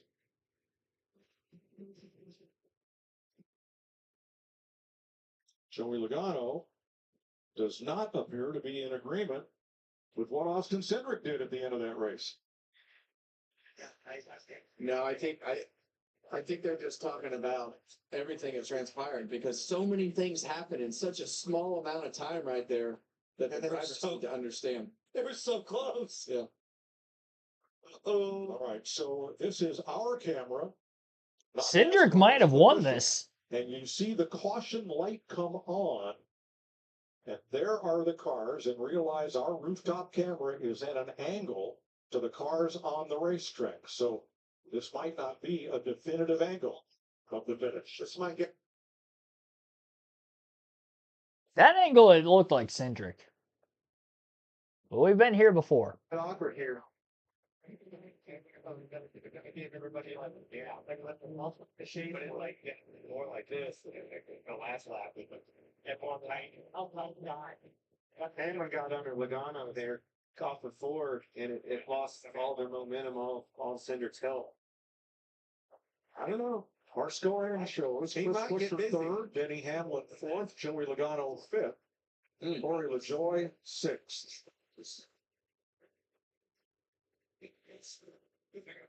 Look at Austin Cindric has his first dual win. He doesn't even know. And Eric Jones finishes. Wow, Cindric wins. NASCAR pulling out the Uno reverse card. NASCAR official channel. Austin Cindric has scored here at Daytona. He's already won a front row start for the Great American Race. Now he has the 10 points to go with it, the $50,000 purse, and the dual win. Regan. Jamie, excuse me. Oh, Mike, we just made the run through the infield to get to Austin. Austin said, well, what just happened? Well, Eric thought he was the winner, but you are officially the winner. You get your first dual race win. How about that? Cool. I feel bad for Eric having to go all the way over there, but obviously they made a great move on the last lap there. Joey and I were kind of sitting ducks with the middle lane fading there, and no, obviously we really fast discount to our Ford Mustang. Super proud of my team and everyone to go out here and execute. Thank you to Brian for letting me race. It was very difficult to maybe persuade that, but it was his birthday, so this is a good birthday present for him. But yeah, overall proud of everybody at Team Penske getting lined up there. The execution of the cycle there, it's cool, but still a lot to go for the race. But I feel so bad he had to drive all the way over there. That's terrible. Are you and Joey good? I saw you guys discussing just kind of what transpired there. Oh yeah, no, we were just talking about how we could do it better, or the next thing. I mean, these stage-like scenarios are going to keep coming up, and you want to execute them best as possible. I think Joey and I worked super well together that whole run, pretty much, from the start of the race all the way to the pit cycle, to coming off on the green flag stop. So Joey's a pro, and happy to have a guy like that behind me. Watch this. Look at how close this is. I honestly thought I got him, but I wasn't going to sit there and argue about it. But it's it's awesome. Glad to put on a great show for the fans here, and looking forward to fun line. Oh, caution! See, these are the things I don't know. You have to educate me. But no, awesome result for everyone on the 2 car, and looking forward to starting front row. Great job by you. Great job for your team. Regan. Well, photo finish for the win, but what was not a photo finish was Corey LaJoie racing his way in to the Daytona 500. Never in doubt. Seemed like you put yourself in position at the right times, and you're going to race on Sunday, Corey. Regan, you forget how special this race is, right? When you have to race for it, you have to earn it. Because when you're racing full time, it's just the first one of 36. But when it's the one that you think about for months, it means that much more. And it means so much for that Rick Ware group. Those guys work so hard for the little group. And for Duramax and Take 5 to be in their first Daytona 500 too means a lot. I'm thumbs up, man. I wasn't that stressed going in, but I am super relieved right now. Shout out to everybody back at the New Smyrna house. My wife, Kelly, I'm sure she's pumped up too. But we got 500 miles on Sunday to see if we can get a little closer to the front. Enjoy the 500 on Sunday. Congratulations. Austin Cindric will walk across the ball field to capture the flag. As winner of duel number 2 from Eric Jones, Chris Buescher, Denny Hamlin, and Joey Logano, the top 5. It's a long walk. Is 6th. And that means he will race in the 500, while Anthony Alfredo and EJ McLeod will be disappointed. Jimmy Johnson. So the results are obviously unofficial. We'll go through those right now, though. Obviously, on our screen, Eric Jones did not win because this is the order in which they crossed the start-finish line, not the order in which when the caution had come out, which was the dictating finish of this race. Caution came out literally less than 100 feet before they crossed the start-finish line. Honestly, they were probably only like 50 feet away from the start-finish line or less when the caution flag ended up flying. So the margin of victory is not quite 4/10 of a second, 4/1000ths of a second, excuse me. It might even be closer than that. It might be a little bit more than that. Who knows? But what we do know is, after further review from NASCAR, Austin Cindric is declared our duel number 2 winner from the pole, might I add.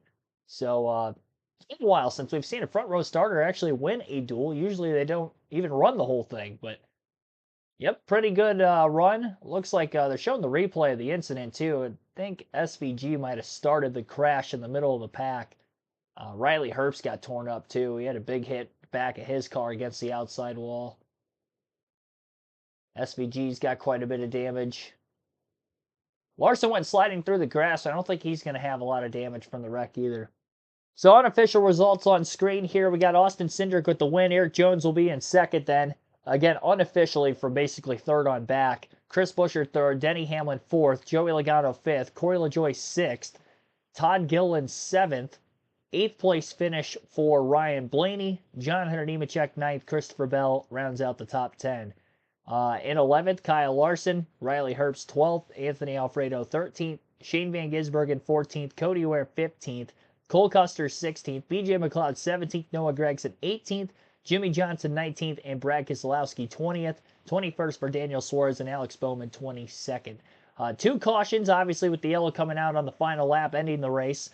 56 minutes, 35 seconds total time on this one. 5 caution laps ran over the 2 cautions total. 16 lead changes. Here's Eric Jones, who finishes second. Yeah, I mean, it's a wide range of emotions. It's a bummer. It's a rule. I mean, if the yellow's out, the race is over, and it's unfortunate. But either way, the Advent Camry was Advent Health Camry was really fast. So it was fun running up front, fun leading some laps, fun contending for the win. And I don't know I did everything I could. So it just didn't work out, and hopefully we can be in that same spot again Sunday. Take a look over here with us. We'll watch through the end of it real quick one more time. Just tell me what you were thinking as we were coming up to the start finish line, and of course, tell me what your thoughts are. Yeah, I mean, I think it's fairly clear we're behind when the yellow's out, and yeah, it's unfortunate, but I mean, yeah, you're just kind of setting yourself up. You're in that situation. You're expecting to race to the line, and you're trying to just get that momentum and that run built to where you can pull yourself ahead at the line. And I think we did that, but it just was not quite soon enough. So yeah, it's just unfortunate. I hate that it just didn't work out. There's so much going on with our group and rebuilding and trying to get better. It would have sure been nice to take us pictures victory lane for everybody. But overall, I think we got a good car. So yeah, it's tough. But we'll go on Sunday. Very good car. Showed a lot of speed tonight. Thanks, Eric. All right, that is going to wrap up tonight's dual race coverages for the Daytona 500, 67th running of which this Sunday, this weekend. We will be back again tomorrow. Our next stream will be more Cup Series action. Practice at 5:30 p.m. Eastern tomorrow afternoon. And then we will also be live for the NASCAR Craftsman Truck Series race at 7:30 p.m. Eastern as well tomorrow. Our schedule continues on Saturday as well. Triple header, noon Eastern time for the ARCA race. Final practice for the NASCAR Cup Series will be at 3 p.m. Eastern and at 5 p.m. Eastern, the Xfinity Series race. Daytona 500 will go live with a special 1 hour early start time at 1:30 p.m. Eastern, and the green flag will drop shortly after 2:30 p.m. Eastern on Sunday afternoon. That will be our next 6 streams over the next 3 days. Can't wait to bring you all that coverage and more. By the way, all those practice sessions for the Cup Series this week, not only the one yesterday that unfortunately we couldn't stream because I was at work, but the next 2 streams for the Cup practices on Friday and Saturday are 50 minutes as well. So shorter streams because it's no qualifying, just practice. But 50-minute practice session again tomorrow at 5:30 and at 3 p.m. Eastern on Saturday for the Cup Series. We'll be live for that. We'll be live for the truck race, the ARCA race, the Xfinity race, and of course the Daytona 500. A lot of racing to go yet this weekend. Appreciate it. All your support as always for tuning into the stream. Congratulations to Bubba Wallace and Austin Cindric for winning tonight's duels. Toyota looking strong here this weekend. Chevrolet kind of lacking a little bit behind the Toyota and Ford side of things, but we'll see how this is all going to shape up over the next 48, 72 hours or so into Sunday. Thanks for watching, everybody. Have a good rest of your Thursday night. Hit the like button if you haven't done so yet, and hit subscribe for more daily NASCAR content. See you back and better than ever tomorrow, 5:30 p.m. Eastern for Cup practice.